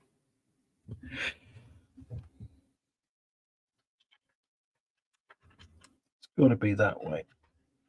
It looks like the longer one is supposed to go in there, but it's not. It's just the way it looks on the instructions. And this piece.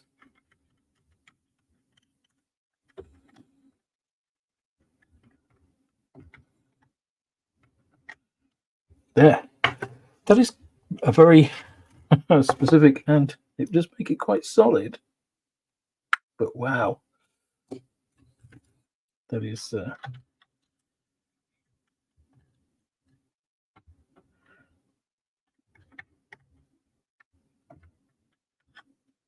basically they build the gear as the gear actually were, which is great from the scale modeling point of view.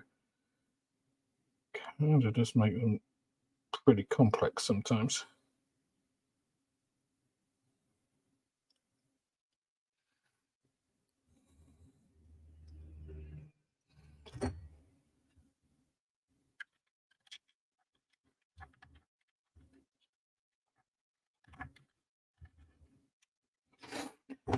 So yeah, they thread through this bulkhead and then into like a position behind it, and then lock into this piece in the floor.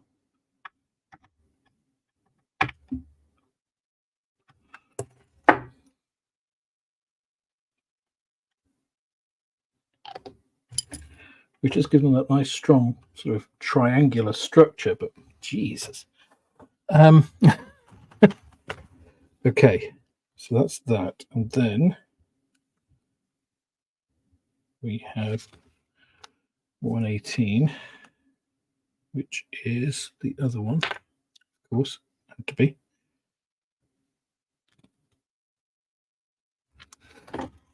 Right. Which fits in here somehow. I think it just fits back here. Yeah.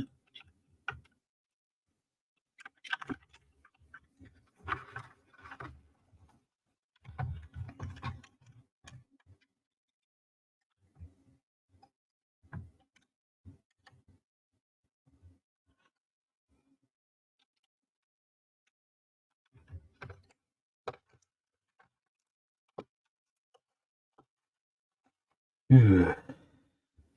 This is not what you want to be doing at midnight, I can tell you.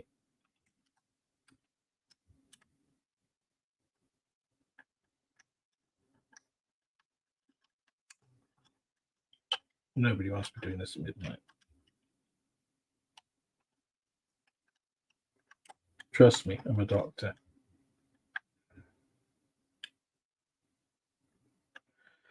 Okay. It's kind of just like that, right?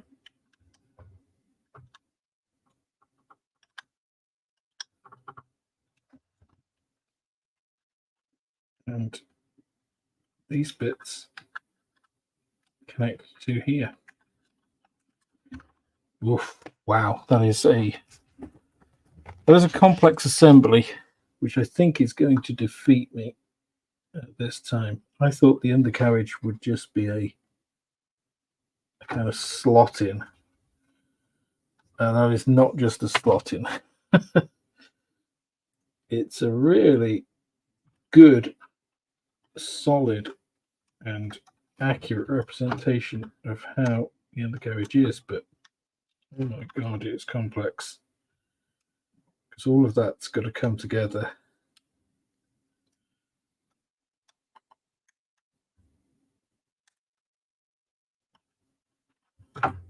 At that angle, with those pieces like on the side, there, and there. So you've got 1, 2, 3, 4, 5 contact points to make all at the same time. If I'd known that, I wouldn't have put the tire on before putting that on. Oh dear. So that is bringing us up to time, guys. And what we have is a very nearly finished, well, a very nearly built B-26. A very nearly built and painted B-26, let's face it. So there is, I'll give you a overall kind of view.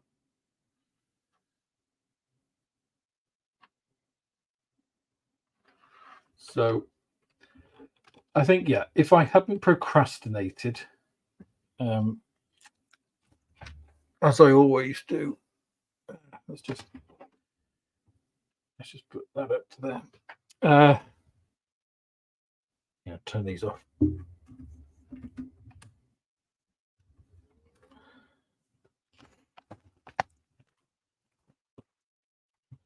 And let's get rid of the little one because there's no point in that anymore. There.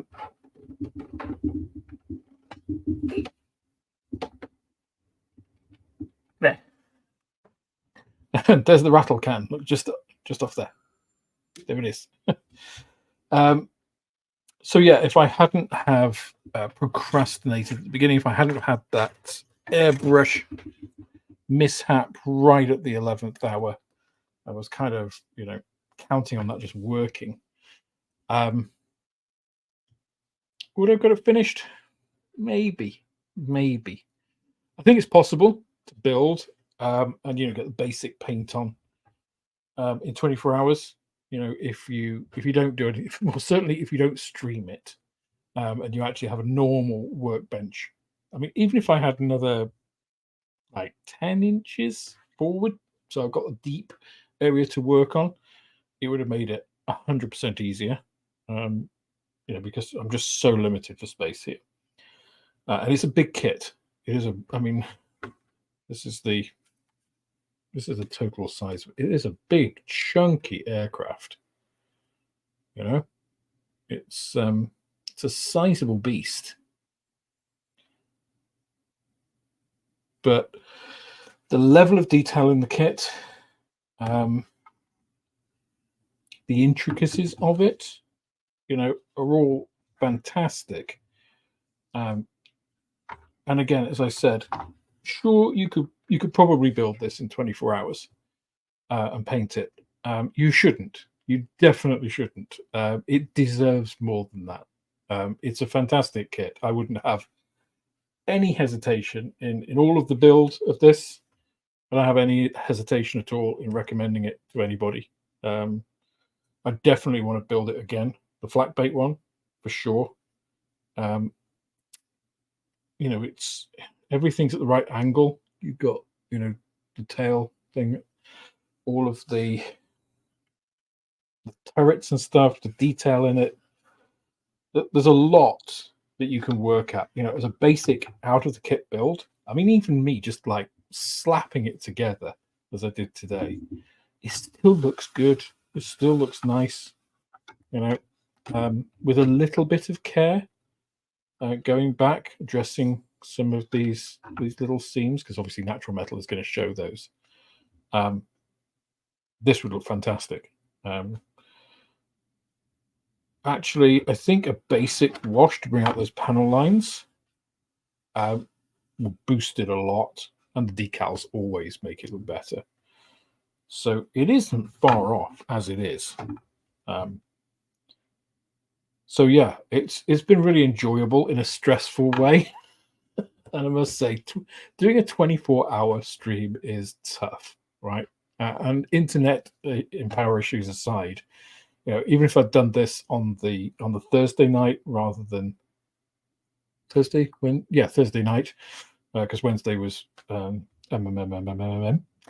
I couldn't make because, again, same issues. Even if I'd done it yesterday rather than today, that wouldn't have changed anything, I don't think. No, it would have changed nothing. Absolutely. So yeah, really nice kit. Absolutely recommend it. Absolutely don't recommend building it in 24 hours, and don't recommend streaming it. I will finish this now, and I say, if you guys want to see that on Sunday, I'm more than happy to put a stream up and go through finishing it. I think one more stream, I can get the decals on. I can finish off all of the other bits. Mask the main transparencies, spray those, do the rest of the detail bits, like the front tricycle undercarriage bay doors. I'll put the weight in, all of those bits. They're not going to take that much to finish off. So I would say 24 hours is definitely too short. I think 28 hours, that's okay. Say 30-hour build, and 30 hours to build and paint something of this size. It's feasible. Again, I wouldn't advise it because you don't want to stress yourself out. The kit deserves more as well. The hobby is about pleasure, and you're enjoying yourself, and there's no need to put yourself under that sort of stress. But thank you all, those hardcore viewers that have stayed to the bitter end and have been with me during the last few hours of all of these streams. Really appreciate it. Thank you really tremendously. And a couple of people have said that they'd like to see the the final one there, so that's not a problem. But yeah, it's been great to actually do this. All of the problems and issues aside, those are all part of it. I think that's what modeling is like. It does throw you those things, and I hope you've seen that this is, as a normal, not a normal modeling session, but it has all of those, you know, modeling mishaps and things that modeling throws at you along the way. I haven't tried to disguise any of that. You know, it's warts and all, and it's still come together to be, you know, quite a nice build, quite a nice kit. Well, very nice kit. The kit's fantastic. I'd love to. I said definitely I will be getting flak bait, and I will do that kit and hopefully do it justice. I'd love to do some of the battle damage that flak bait got, because flak bait, I can't remember how many bullets. I mentioned it on the I think it was the ICM kit releases video I did, because it was unbelievable aircraft, and it just testament to the Marauder's survivability, how much abuse it took and still went on going. Incredible. But anyway, thanks everybody. Thanks for joining. Great to see everybody, and yeah, I'll put one up for Sunday, and we'll see who turns up. Internet and power, hopefully, will stay with us. So, thanks everybody, and catch you on the next one. Bye now.